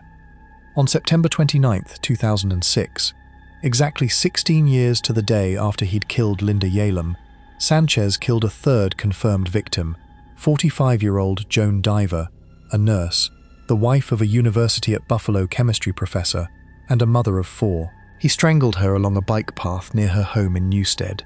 Diver was the only one of his known murder victims who wasn't raped. Investigators believe she died from the strangulation before he had the chance. Her body was found on the bike path on October 1, 2006. This time, the case broke quickly. On November 15, 2006, investigators found a droplet of sweat left behind in Diver's car, which her killer had moved after the murder. That DNA linked her case directly to the older, unsolved bike path attacks from the 1990s. A newly formed task force, made up of the Erie County Sheriff's Office, New York State Police, and the Amherst and Buffalo Police Departments, along with support from the FBI, went back through old case files. That's when a detective found the 1981 report involving the uncle's car and decided to re-interview him. This time, 25 years later, Wilfredo Caraballo admitted he had lied to protect his nephew, confirming that Altamiro Sanchez had been driving the car that day. That single admission finally pointed the entire investigation at the man they'd been looking for since 1990. On January 13, 2007, task force members quietly collected a DNA sample from Sanchez without his knowledge, taking silverware, a glass, and a napkin he'd used during dinner with his wife at a restaurant in Amherst. The sample matched the DNA connected to the murders and multiple rapes. 2 days later, on January 15, 2007, police arrested Sanchez right after he finished an overnight shift at work. During questioning that stretched close to 10 hours, he denied any involvement, telling investigators he had no idea how his DNA had ended up connected to these women. He was formally charged with the murders of Yalem, Mazur, and Diver, and 4 days later, a grand jury indicted him. Sanchez's denial didn't last. In mid-May 2007, he appeared in court, hobbled by ankle chains, and pleaded guilty to 4 counts of second-degree murder. Speaking through tears while his wife sat in the courtroom sobbing, he confessed to each killing directly, admitting he had strangled Linda Yalem, strangled Marjane Mazur, and strangled Joan Diver. During the same proceedings, he also admitted to committing more than a dozen additional rapes across the decades, targeting women and girls as young as 14, most of them attacked near parks, railroad tracks, and bike paths across the Buffalo area. Because New York's statute of limitations had already run out on many of those older rape cases by the time he confessed, he was never formally prosecuted for most of them, though the admissions themselves helped bring closure to survivors who had waited years for any kind of answer. One of those survivors, a woman named Denise Foster, had been raped and strangled with a ligature by Sanchez when she was just 17 years old near railroad tracks in Buffalo. Decades later, the scars from that strangulation were still visible on her skin. Another survivor, a woman attacked at 17 in Hamburg, New York, whose case investigators were never able to definitively connect through DNA, said she felt both shocked and relieved on the day Sanchez finally confessed to the murders, even though her own case was never officially closed alongside the others. Judge Christopher J. Burns sentenced Sanchez to 25 years to life on each of the 4 murder counts, with some of those terms running concurrently and others stacked consecutively, adding up to a total sentence of 75 years to life. He was sent first to Clinton Correctional Facility and later held at Wenday Correctional Facility in Alden, New York. On September 22, 2023, prison staff found Sanchez unconscious in his cell. He was rushed to Millard Fillmore Suburban Hospital, where he was pronounced dead just before 3 in the afternoon. He was 65 years old, and his death was ruled an apparent suicide. For years afterward, one detail from the case stuck with the people of Buffalo more than almost any other. Not long before his arrest, Sanchez had registered to participate in an annual charity race held at the University at Buffalo in memory of one of the women he'd murdered, an event known as the Linda Yalem Safety Run. He had even run in it before, years earlier, wearing a race bib like any other participant, surrounded by people honoring a woman whose death he alone was responsible for, all while nobody around him had any idea who he really was. Before we move on, if you're enjoying this analysis, please consider subscribing. It helps the channel tremendously. Artemio Sanchez blended into a quiet Buffalo suburb for over 30 years, coaching Little League and mowing his lawn, while an entire community searched for a stranger who was never a stranger at all. The next case on this list is different from everyone before it, because as of now, it hasn't gone to trial, and the man accused in it is still legally presumed innocent, even as investigators say the evidence connects him to a stretch of Long Island coastline where bodies were found across nearly 2 decades. Case 8. Rex Heuermann. Rex Andrew Heuermann was born on September 13, 1963, in Massapequa Park, New York, a quiet village on the south shore of Long Island.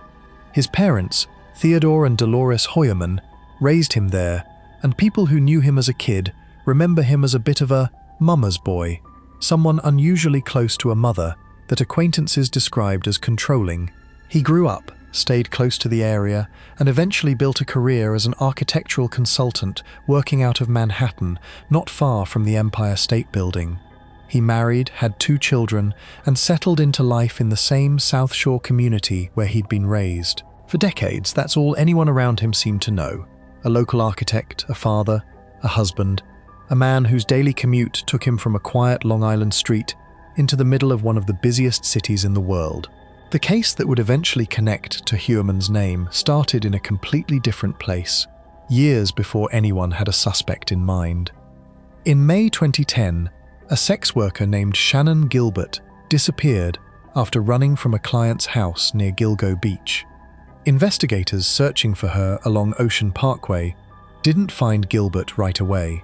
What they found instead, starting in December 2010, were human remains that had nothing to do with her case at all. That first discovery led to a wider search, and on March 29 and April 4, 2011, 4 more sets of remains turned up in the same general area, within about 2 miles of the earlier discovery. Investigators eventually identified those 4 women as Jessica Taylor, Valerie Mack, Tanya Jackson, and Jackson's young daughter, Tatiana Dykes, though some of those identifications took years to complete. Mack wasn't identified until 2020. Jackson and her daughter weren't identified until 2024. Gilbert herself was eventually found separately, and her death was ruled an accidental drowning, not connected to the other victims. The 4 earliest identified adult victims, Melissa Barthelemy, Megan Waterman, Amber Lynn Costello, and Maureen Brainard Barnes, became known in the press as the Gilgo 4, and their cases sat unsolved for over a decade.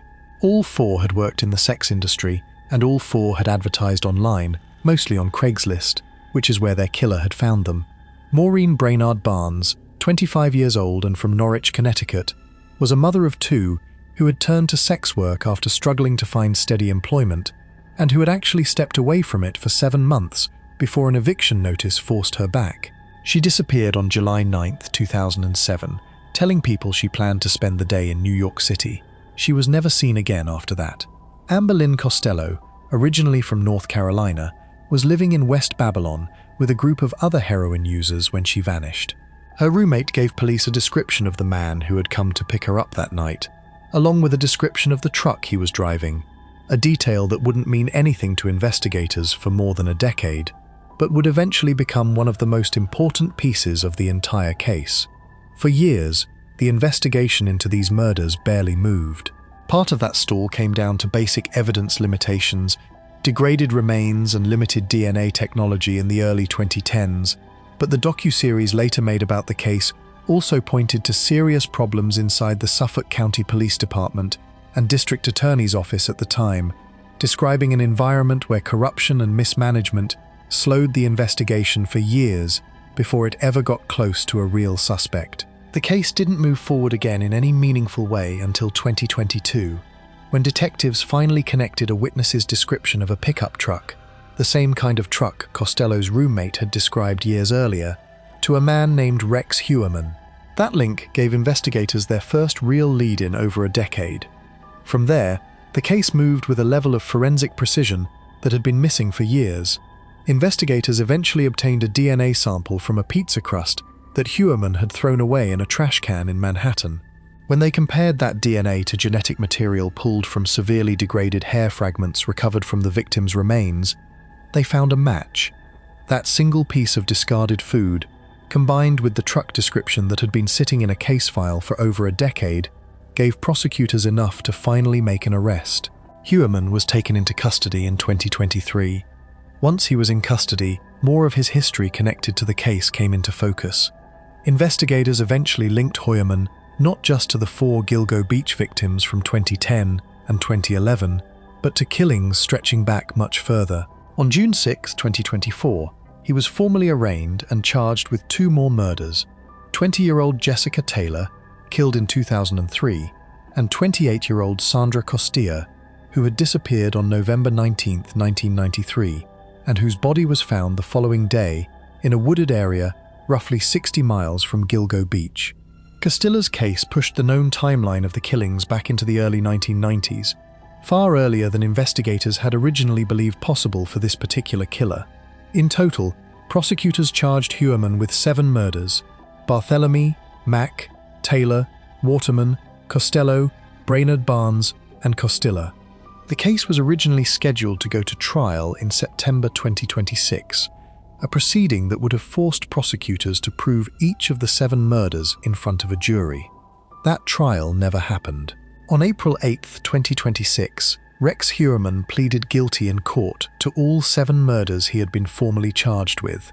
During that same hearing, he also admitted responsibility for an 8th killing, that of a woman named Karen Vergata, whom he had killed and dismembered in April 1996. Some of Vergata's remains, her legs, were actually recovered close to the time of her death, back in April 1996, but her skull wasn't found until 2011, during the broader search of the Gilgo Beach area, and she wasn't formally identified until 2023, nearly 3 decades after her death. Because Vergata's case hadn't been part of the original charges against him, Heuermann admitted to killing her as part of his plea deal, without being formally convicted of that specific murder, though his own words in court left no ambiguity about what he'd done to her.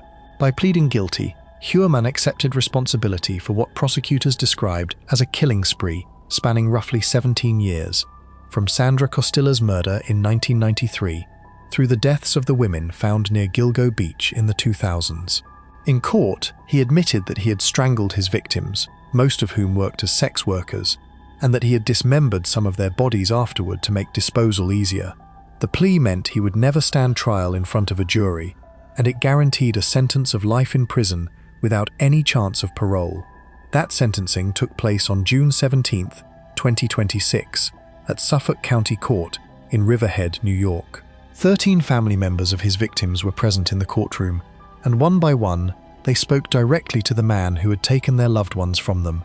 Violet Swager, a cousin of Jessica Taylor, told Heuermann she couldn't put into words the hatred she felt for him, adding that he filled her with repugnance. Another cousin of Taylor's, Jasmine Robinson, described her as fierce, kind, and intelligent, and told Heuermann directly that he had chosen small, vulnerable women because he himself was a weak and disgusting coward. Valerie Mack's parents, Ed and Joanne Mack, told the court that what Heuermann had taken from their family could never be replaced, no matter what justice was eventually served. Melissa Barthélemy's sister, Amanda Funderburg, revealed something particularly chilling during her statement. After the murder, Heuermann had actually called her on the phone and taunted her, telling her he was letting her sister's body rot. In court, nearly 17 years after that phone call, she finally got the chance to stare directly at him and tell him she was speaking to him again after all that time. Megan Waterman's daughter, Liliana Waterman, who was only 9 years old when her mother was killed, described the moment she found out how her mother had died, saying she learned about it while scrolling on her phone and that her entire world shattered in an instant. When the judge, Timothy Mazzei, asked Heuermann directly whether he felt even a little bit sorry for what he had done, to what the judge called "these poor innocent women," Heuermann gave a brief, evasive answer. He said there were no words he could offer that would carry any real meaning, and that he intended to leave it there. Judge Mazzei didn't hold back his own assessment of the man standing in front of him, telling Heuermann he had been described as physically big, but that in reality he was a small, disgusting, and despicable man, and a coward. Heuermann was sentenced to consecutive terms of life in prison without the possibility of parole, guaranteeing he will die behind bars. As he was led out of the courtroom, family members in the gallery shouted the word "ogre" at him and broke into applause. While awaiting his plea and sentencing over the previous 3 years, Heuermann had been held largely alone in a segregated cell at the Suffolk County Jail in Riverhead, spending much of his time reading crime novels, receiving occasional visits from his lawyers and family, and, according to the sheriff who oversees that facility, exchanging a brief correspondence with another notorious convicted killer, known publicly as the Happy Face Killer. His ex-wife and adult children didn't attend either the guilty plea hearing or the final sentencing, choosing instead, through their attorneys, to stay away entirely out of respect for the victims' families. Rex Heuermann is now incarcerated at Greenhaven Correctional Facility in Stormville, New York, where he will remain for the rest of his life. For the families who spent over a decade not knowing who had killed the women they loved, or in some cases, not even knowing their loved ones were dead at all, his guilty plea and confession finally closed a case that corruption, degraded evidence, and simple bad luck had allowed to sit unsolved for far longer than it should have. What connected all 8 of his victims in the end wasn't just where their remains were found. It was who they were to the people who searched for justice on their behalf for years without ever knowing his name, and who finally got to say everything they needed to say to his face before a judge sent him away for good. Before we move on, if you're enjoying this analysis, please consider subscribing. It helps the channel tremendously.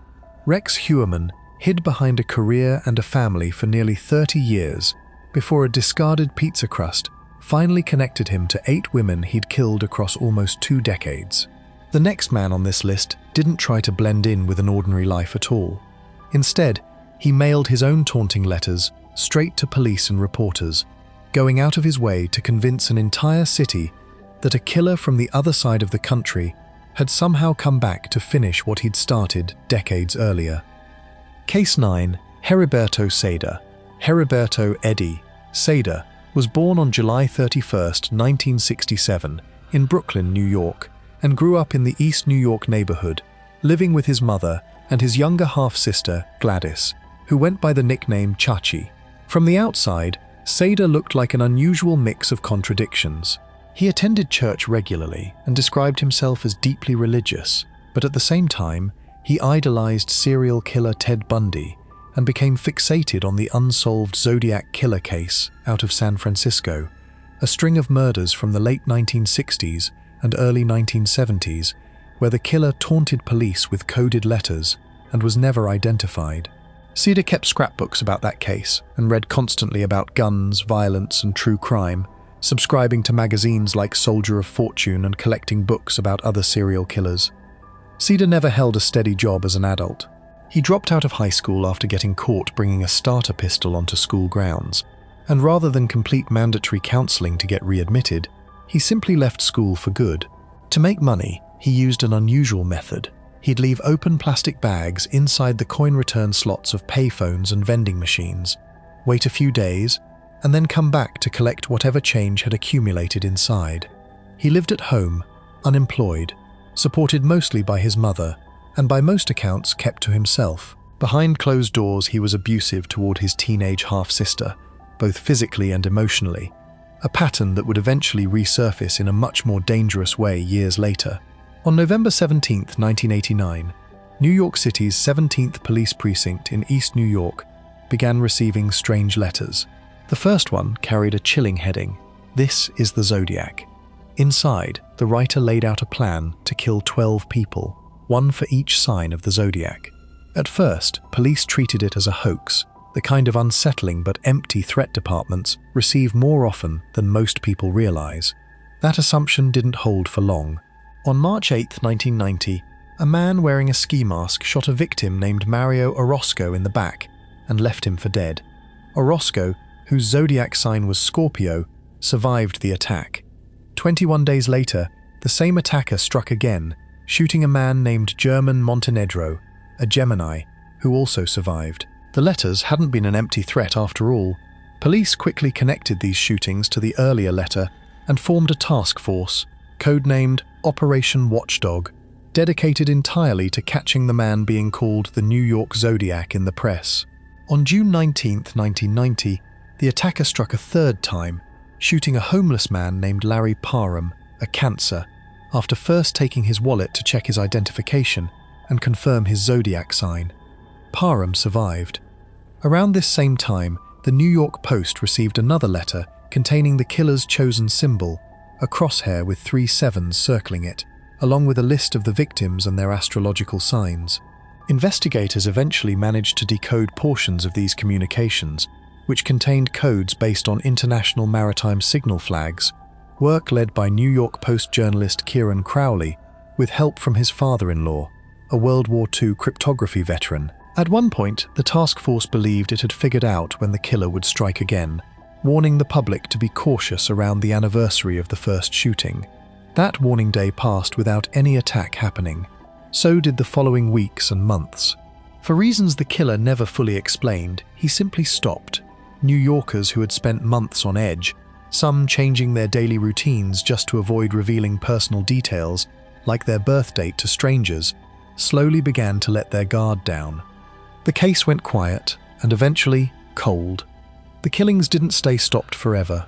Beginning in 1992, the attacker returned. His first victim in this second wave was Patricia Fonte, a woman in her late 30s assigned the sign Leo, whom he stabbed more than 100 times, killing her. Over the roughly year that followed, he shot 3 more people, connected by matching evidence and the astrological pattern he'd established years earlier. A man named James Weber, shot but not killed. A man named John Diaconi, shot at point-blank range and killed.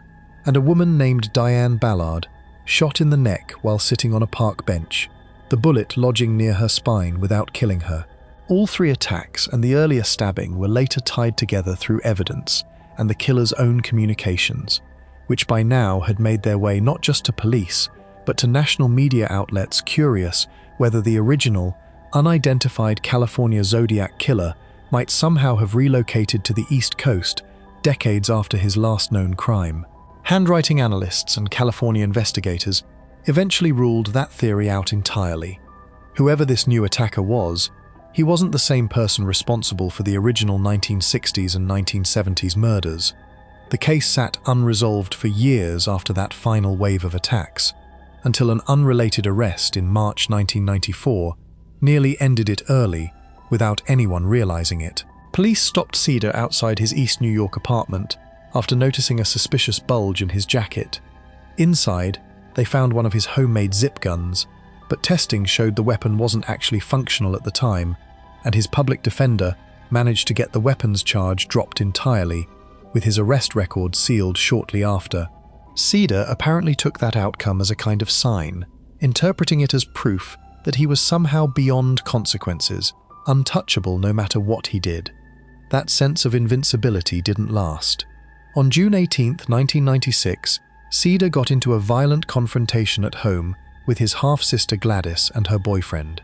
He pulled out a weapon and began threatening the couple. The boyfriend hid in a bedroom while Gladys tried to escape through the front door. Before she could get out, Cedar shot her, wounding her but not fatally. She managed to make it to a neighbor's apartment and call the police. Officers responded to the building, and a standoff followed that lasted around 3 hours before Cedar finally surrendered. He came down from the roof of the building and lowered a bucket containing his weapons to officers waiting below. Inside that bucket were more than a dozen homemade zip guns.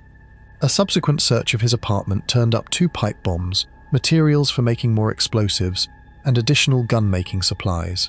At the police precinct, Cedar gave a handwritten statement describing what had happened with his sister that night. At the bottom of that statement, he signed his name and drew the same crosshair symbol circled by 3 sevens that had appeared on the zodiac letters years earlier. Detectives who had worked the earlier case noticed the match almost immediately. From there, the evidence built quickly. His fingerprints matched prints recovered from earlier crime scenes. His handwriting matched the letters sent to police and the press. Most conclusively, investigators found his DNA on a postage stamp that had been used to mail one of the zodiac letters years before his arrest. Cedar was formally charged on June 21, 1996. His case went through 2 separate trials, one in Queens and one in Brooklyn, both held in 1998. Prosecutors presented an enormous amount of evidence across both proceedings, including testimony from 45 witnesses and more than 150 individual pieces of evidence during the combined trials. Sader didn't make the courtroom proceedings easy. He repeatedly disrupted the trials with outbursts, shouting obscenities directly at the presiding judge on more than one occasion. On June 24, 1998, a jury found him guilty. Combined across both trials, the sentences handed down added up to 232 years in prison, ensuring he would never be released. Sader's motive for the shootings never fully made sense to anyone outside his own head. He told people close to him that he believed his victims were bad and evil people, as though picking strangers based on a birth date and then shooting them somehow made him an instrument of justice rather than simply a man committing random acts of violence.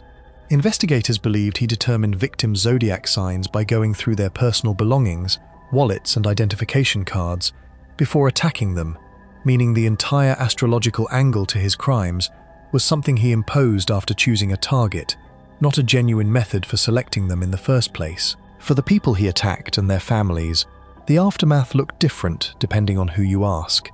Some, like Larry Parham, a devoutly religious man himself, have said publicly that they've forgiven Sader for what he did to them. Others have refused to discuss the case at all, wanting nothing further to do with the man who nearly took their lives over something as arbitrary as a birth month. Sader's own half-sister, Gladys, whom he shot during the incident that finally led to his capture, refused his attempts to reconcile with her after his arrest. She has continued to live with their mother, choosing not to answer his calls from prison. Heriberto Sader is currently serving his sentence at Clinton Correctional Facility in upstate New York. According to people who have covered his case over the years, he spends much of his time in prison reading the Bible and reciting scripture to other inmates, alongside quieter hobbies like folding origami animals and working as a porter within the facility. He began a romantic relationship behind bars with a transgender woman named Cynthia China Blast, who was serving her own sentence for a gang-related murder. In one interview given years after his conviction, Sader offered something close to an apology, though it came without much conviction behind it. He said any apology he could give wouldn't make up for what he'd done, and told the interviewer that if someone truly wanted to move past the tragedy he'd caused, the answer was to read the Bible, the same book he now spends his own days quoting to other men, serving out their own life sentences alongside him. Before we move on, if you're enjoying this analysis, please consider subscribing. It helps the channel tremendously. Heriberto Sader spent years trying to convince an entire city that a killer from decades earlier and thousands of miles away had somehow returned to finish what he'd started, and he very nearly got away with it entirely on evidence alone. The next man on this list didn't bother inventing an elaborate identity or a decades-old mythology to hide behind. He simply walked the streets of Manhattan for 1 month straight, shot 6 people at random, and told the judge who sentenced him that doing it made him happy. Case 10. David Bullock. David Bullock was born on November 13, 1960, in New York City. His early life was difficult in ways that shaped everything that came after it. Both of his parents struggled with alcohol addiction, and because of that, Bullock ended up being raised primarily by his grandfather instead. School didn't go smoothly for him either. In January 1978, at 17 years old, he was arrested for burglary in Goshen, New York, and because of his age, the courts handled him as a youthful offender rather than charging him as a full adult. That arrest turned out to be the first in a long pattern. Between 1978 and 1981, Bullock was arrested 5 separate times on charges of burglary, robbery, and grand larceny. None of those interventions, not the arrests, not the time in juvenile facilities, not any conditional releases in between, managed to steer him away from continuing to break the law. Somewhere in these same years, Bullock also became involved in male prostitution, work that would eventually put him directly in contact with the people he'd end up killing. By the time he turned 21 in late 1981, Bullock had a criminal record but no history of violence serious enough to suggest what was about to happen. That changed almost overnight. On the night of December 4th into December 5, 1981, Bullock shot and killed 42-year-old James Weber, a schoolteacher and theatrical actor, inside Central Park. Weber's body was discovered on December 5. Bullock later told police he had actually gone to the park that night intending to shoot birds, and that he'd killed Webber essentially at random once he encountered him there. After the shooting, Bullock robbed Webber of his money and identification, a decision that ended up delaying investigators' ability to even identify who the victim was in the first place. Bullock didn't stop after that first killing. On December 13, 1981, he shot and killed 23-year-old Edwina Atkins, a sex worker he actually considered a friend. According to his own account, he had told Atkins about killing Webber, expecting some kind of reaction, and instead she laughed in his face, refusing to believe him. Bullock decided she now knew too much, and shot her for it.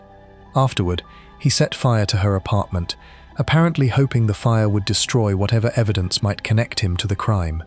2 days later, on December 15th, Bullock targeted a 29-year-old investment consultant named Stephen Glenn Hassel. Hassel had offered to pay Bullock for sexual services and brought him back to his own luxurious Manhattan apartment. Late that night, Bullock shot him, using a pillow to muffle the sound of the gunshot. Despite the fact that Hassel was a well-known, influential person, and the murder happened in one of the more prestigious parts of the city, Bullock managed to leave the scene without drawing any attention or leaving behind evidence that investigators could immediately connect to him. His fourth victim was 50-year-old Heriberto Morales, a man Bullock had actually known personally since 1980. On December 22nd, the two attended a Christmas party together and afterward went back to Morales' apartment. According to accounts of what happened, Bullock shot him after Morales made an offhand comment about his own Christmas tree, an almost absurdly small trigger for what followed. After killing Morales, Bullock stole valuables from the apartment and, just as he'd done after killing Edwina Atkins, set the place on fire to try to cover his tracks. The very next day, December 23rd, 1981, Bullock killed someone even closer to him, his own roommate, 29-year-old Michael Winley. According to Bullock's later confession, he shot Winley and then disposed of his body by throwing it into the Harlem River. Despite an extensive search, police were never able to recover Winley's remains, which meant that for weeks, his disappearance looked like exactly that, a disappearance, not a confirmed murder, with no body to prove otherwise. Bullock's spree continued into the new year. On January 4th, 1982, he shot and killed 28-year-old Eric Michael Fuller, a security guard, inside Mount Morris Park, during what appears to have been a robbery. This was the sixth and final confirmed murder connected to Bullock, all of them committed within roughly a month, between early December 1981 and early January 1982, an extraordinarily fast pace for any killer, let alone one who had never previously been connected to any act of serious violence. What finally led investigators to Bullock had nothing to do with any of the 5 murders police already knew about. It came from Winley's disappearance, the one case where there wasn't even a body yet. On January 14, 1982, police arrived at the basement apartment Bullock had shared with Winley, carrying a search warrant connected specifically to Winley's disappearance. They found Bullock present in the apartment and took him into custody. Even though they didn't have a separate warrant specifically naming him, he didn't resist. During the search, officers recovered a .38 caliber revolver and a shotgun from the apartment. What followed was a 17-hour interrogation. At the end of it, Bullock gave a 90-minute videotaped confession in which he admitted responsibility for all 6 murders committed between December 1981 and January 1982. He didn't stop there. He also told detectives about 4 additional shootings, incidents in Harlem and near St. Mark's Place in Brooklyn, though at the time, investigators weren't entirely sure whether those extra incidents had actually resulted in anyone's death. Ballistics experts later examined the 5 confirmed murder scenes where a gun had been used and determined that the same .38 caliber revolver, the one recovered from Bullock's apartment, had fired the fatal shots in each case. Bullock's trial began in the fall of 1982 in New York's State Supreme Court in Manhattan. Before the trial moved forward, he underwent a court-ordered psychiatric evaluation. The doctors who examined him found no underlying mental illness, though they did note that he had an unstable emotional state.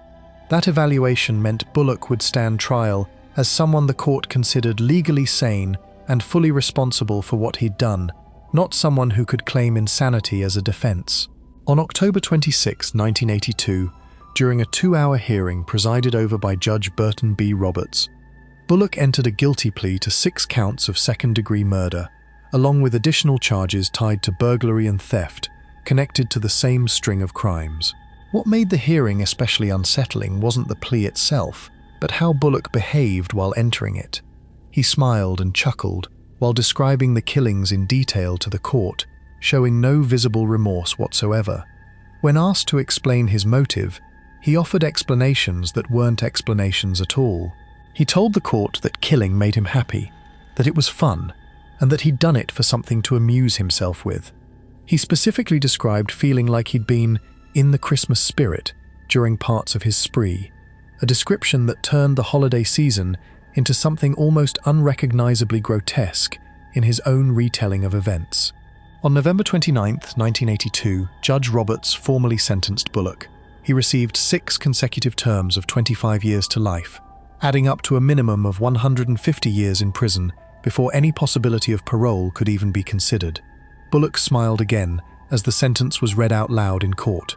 Judge Roberts, for his part, told reporters afterward that even a sentence that long didn't feel harsh enough given what Bullock had done and how openly he'd admitted to enjoying it. What made Bullock's case unusual, even among other serial murder cases from the same era, was how little national attention it actually received at the time. He committed his murders only about 4 years after David Berkowitz's Son of Sam killings had gripped the entire city in fear, yet Bullock's spree, despite claiming the same number of confirmed victims within a far shorter span of time, never generated anywhere near the same level of media coverage or public panic. Most of the details about who he was and what he'd done only became public knowledge after his arrest and confession, rather than unfolding in real time the way Berkowitz's crimes had. Bullock's undetected month-long spree, quietly unfolding across Manhattan and Harlem, without anyone connecting the deaths to a single person until he was already caught for an unrelated disappearance, stands as one of the quieter but no less brutal chapters in New York's long history with serial violence. For the families of James Weber, Edwina Atkins, Stephen Glenn Hassel, Heriberto Morales, Michael Winley, and Eric Michael Fuller, there was no dramatic manhunt, no citywide terror campaign building toward Bullock's capture the way there had been with earlier killers in this city's history. There was simply a young man with a stolen gun, a month of holidays turned into a killing spree, and a courtroom hearing where he admitted, while smiling, that he'd done it all because it made him happy. 6 people who had nothing more in common than crossing paths with the same 21-year-old man during the wrong 4 weeks of their lives never got the chance to see 1982 turn into anything more than the year it ended for them. Before we move on, if you're enjoying this analysis, please consider subscribing. It helps the channel tremendously. David Bullock killed 6 people in under 5 weeks and told the judge sentencing him that murder simply made him happy, a level of open, casual enjoyment that separates him from almost everyone else on this list. The next case, and the final one worth mentioning here, reaches back further than any other on this list, all the way to the 1890s, and centers on a woman widely described as the first documented female serial killer in New York State's history, sentenced to die in the electric chair for crimes that, more than a century later, are still being pieced together from records far older and far harder to verify than anything modern investigators ever had to work with. Case 11. Lizzie Halliday. Lizzie Halliday was born Eliza Margaret McNally around 1859 in County Antrim, Ireland. Her family brought her to the United States while she was still a child, and by the time she reached adulthood, she had already built a pattern of chaos that followed her from one identity to the next. In 1879, she married a man named Charles Hopkins, though his real name was actually Ketzpool Brown. They had a son together who would later end up institutionalized. Hopkins died in 1881, and not long after his death, Lizzie married again, this time to a war pensioner named Artemus Brewer. He too died within less than a year of their wedding. Neither death was ever proven to be her doing at the time, but both would look far more suspicious decades later, once people understood what she was actually capable of. By 1889, going by the name Lizzie Brown, she took a job as a housekeeper for a 70-year-old farmer named Paul Halliday. a man who had already lost 2 previous wives and was raising his sons alone in Burlingham, a small hamlet in Sullivan County, New York. Halliday married her, and according to neighbors who talked to reporters afterward, some believed he only did it to avoid having to keep paying her wages. Whatever the reason, the marriage was troubled almost immediately. Paul Halliday described his new wife as having sudden spells of insanity, unpredictable episodes that came and went without warning. Within 2 years, the Halliday family's house and barn had both burned to the ground, and Lizzie was suspected both times of setting the fires herself. The violence escalated in May 1891. That month, the Halliday home burned down again, and this time, Paul's intellectually disabled son, John, died in the fire. Lizzie claimed the boy had died trying to save her from the flames. Investigators searching the wreckage found something that told a very different story. The boy's bedroom door, discovered locked among the rubble. Lizzie had, by all appearances, locked him inside before setting the fire. She was arrested and sent to an asylum in Middletown, New York, following the boy's death, and, for a while, it looked like her pattern of violence had finally caught up with her. It hadn't. Court records and later reporting suggest Lizzie eventually convinced doctors, or possibly her own husband, that she had recovered, and she was released and returned to the Halliday farm. What happened next made everything before it look like a warning nobody had taken seriously enough. In late August 1893, neighbors noticed that Paul Halliday hadn't been seen at his farm in days. Lizzie told anyone who asked that he was simply away traveling for work. Suspicious neighbors eventually pushed for a search of the property. What they found first, hidden under straw in the barn's hayloft, were the bodies of 2 women, Margaret McQuillan and her daughter, Sarah Jane McQuillan, both shot to death. According to newspaper accounts from the time, the McQuillans were connected to a family that had once given Lizzie a place to stay years earlier, back before she'd ever arrived in Burlingham. Just days later, searchers found Paul Halliday's own body, buried beneath the floorboards of his own house, shot and badly mutilated. On September 8, 1893, police arrested Lizzie Halliday for all 3 murders. Her time in the Sullivan County Jail awaiting trial was almost as disturbing as the crimes themselves. She refused to eat for extended stretches, forcing the jail's physician to feed her liquid nutrition through her nose, just to keep her alive. In December 1893, she set fire to her own bedclothes and cut her own throat with a piece of broken glass, later explaining to jailers that she'd only wanted to see whether she would actually bleed. When Sheriff Harrison Beecher led her out of the courtroom after her sentencing the following year, she turned and bit him hard enough to leave marks on his hand, even through the glove he'd worn specifically because he anticipated she might try something like that. In 1894, Lizzie Halliday was convicted of first-degree murder for Paul Halliday's killing. The sentence that followed made her the first woman in New York State's history condemned to die in the electric chair, a punishment method the state had only recently adopted. That sentence never went forward. New York's governor at the time, Roswell P. Flower, commuted her death sentence to life in prison after a panel of doctors examined her and concluded she was legally insane. Instead of an execution, Lizzie Halliday was sent to Matewan State Hospital for the Criminally Insane, an institution built specifically for people the courts believed were too mentally disturbed to be held responsible in the traditional sense, even after committing murder. Life at Matewan didn't turn Lizzie into a harmless patient.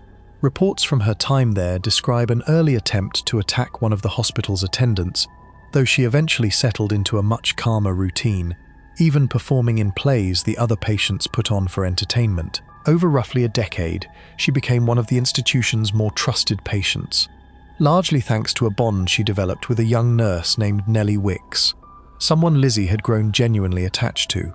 That attachment turned deadly in 1906. When Wicks told Lizzie she planned to leave the asylum to take a private nursing job elsewhere, Lizzie threatened to kill her rather than let her go. Staff at the hospital didn't take the threat seriously enough.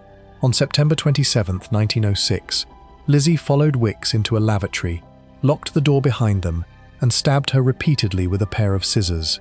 Wicks died from her injuries about 2 hours later.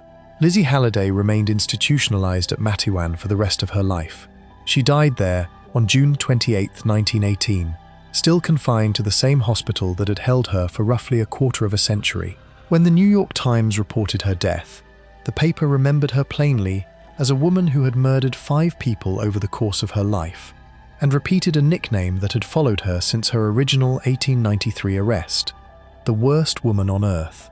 During her trial, some newspapers had even speculated, without any actual evidence, that she might have been connected to London's unsolved Jack the Ripper murders from a few years earlier, a theory investigators eventually ruled out entirely, though not before it had spread across newspapers from Maryland to Ohio. Before we move on, if you're enjoying this analysis, please consider subscribing. It helps the channel tremendously. Lizzie Halliday burned down houses, buried a husband under his own floorboards, and killed a nurse she claimed to love, all while doctors argued for decades over whether she was truly insane or simply the best actress Sullivan County had ever seen. The next and final case on this list moves the story forward exactly 1 century, into 1990s Harlem, where a much younger predator spent almost a decade targeting teenage girls in the very housing projects he'd grown up in himself. Case 12. Aaron Key. Aaron Key was born on September 18, 1973, and spent his entire life growing up in East Harlem, in the same neighborhood he would later terrorize. As a teenager and young adult, he was known around his building as personable, talkative, and reasonably charming, someone who claimed to be a rap producer even though there wasn't much evidence he actually worked in music. He was good with computers, clean-cut, and not physically imposing at just 5'8". Neighbors also noticed a darker side that didn't fit the charming exterior. He had a habit of peering through peepholes at women in his building and would walk around with a camcorder, clumsily trying to record up women's skirts. In 1990, he was arrested once for robbery, but the case didn't result in a conviction, and at the time, police in New York weren't yet collecting DNA samples from people arrested on charges like that. On January 24, 1991, when Key was just 17 years old, he raped and strangled a 13-year-old girl named Paola Ilera inside the same apartment building where he lived. He also stabbed her 3 times in the chest. Investigators found a single pubic hair near her body, and witnesses recalled seeing a young man ride up in the elevator with Paola shortly before she disappeared. Police actually did talk to Key about this at the time.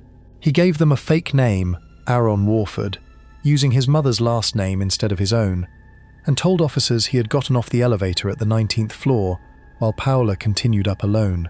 With no other evidence tying him to the crime, police let him go, and the case went cold. Key didn't stop. In 1994, he attacked a 15-year-old girl, grabbing her at knife point from behind and forcing her into a secluded alley, where he blindfolded her and forced her to undress before raping her.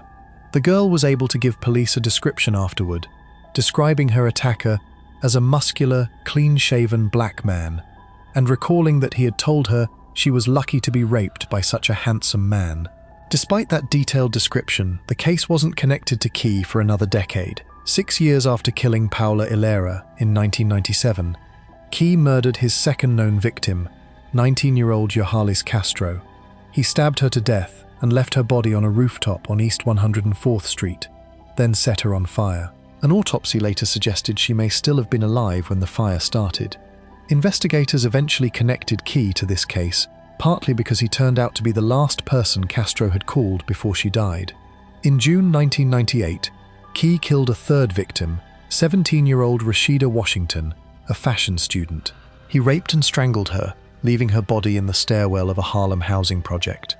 Around this same period, he committed 2 more rapes against teenage girls, ages 14 and 15, on September 25 and November 16, 1998. This time, the pattern didn't stay hidden. Residents across East Harlem had started noticing the connections between these attacks and filed complaints with police, and semen evidence confirmed that the same man was responsible for all of them.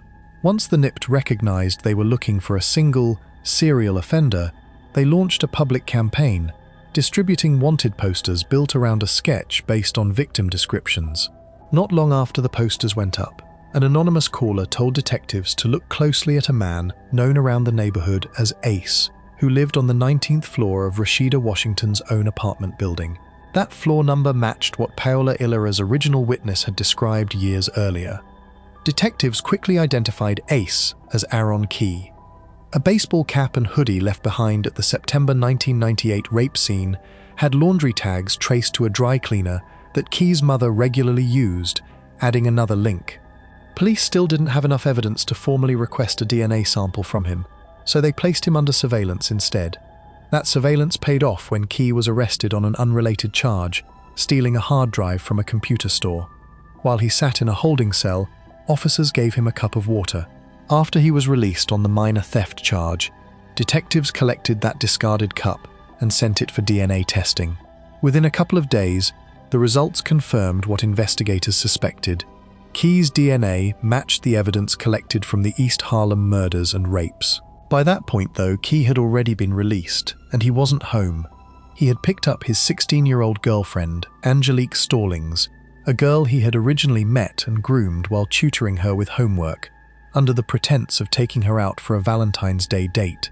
Instead, the two of them boarded a bus from Newark, New Jersey, headed for Florida, moving between different hotels around Miami over the following weeks. The NIPT offered an $11,000 reward for information leading to Keyes' arrest, and launched a manhunt along the East Coast.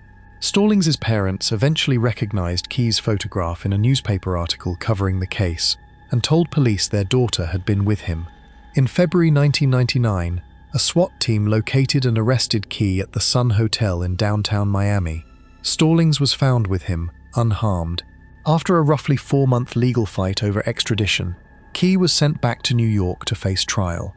While in custody, he refused to voluntarily provide fingerprints or another DNA sample, claiming his religion as a Jehovah's Witness prohibited it. But investigators were able to collect a usable sample from trash he'd left behind at the jail anyway. Keyes' trial began in 2000.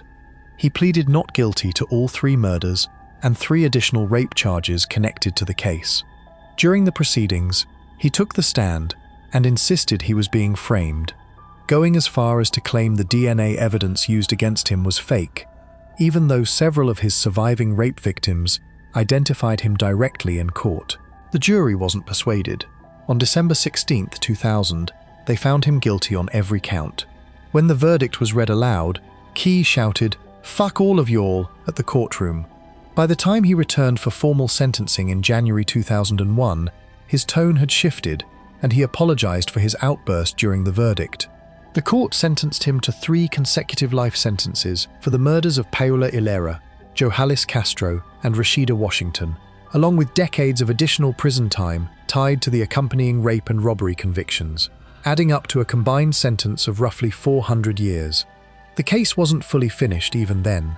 In 2004, improved DNA testing technology allowed investigators to finally connect Key to the 1994 knife point rape that had gone unsolved for a decade. On August 13, 2004, Key pleaded guilty to first-degree rape in that case, offering the victim a brief apology in court, saying simply that he was sorry for what happened and that he wasn't the same person anymore. He was sentenced to an additional 20 years, running consecutively on top of everything he was already serving, closing out the 4th and final known case connected to him. Key remains incarcerated at Attica Correctional Facility. In 2009, reports surfaced that he had found a disturbing way to profit off his own crimes from behind bars, selling what became known as rape cards, souvenir cards he signed himself that described his sexual assaults in explicit detail, though he stopped short of naming any specific victims, which made it legally difficult for prosecutors to act against him under laws meant to stop criminals from cashing in on their crimes. Families of his victims spoke out publicly about how distressing it was to learn he was doing this, and prison officials responded by saying they would review his mail privileges and consider placing him in solitary confinement going forward. 12 cases, spanning from a house fire in the Catskills in the 1890s to a Manhattan architect's guilty plea earlier this year, all point to the same uncomfortable truth about New York State. The people capable of this kind of violence were never strangers lurking at the edges of these communities. They were neighbors, co-workers, husbands, tutors, and sometimes even a familiar face in the same apartment building, hiding in plain sight until DNA, a broken license plate light, or a discarded pizza crust finally caught up with them. If you enjoyed this breakdown, make sure to subscribe. Thanks for watching, and I'll see you in the next one.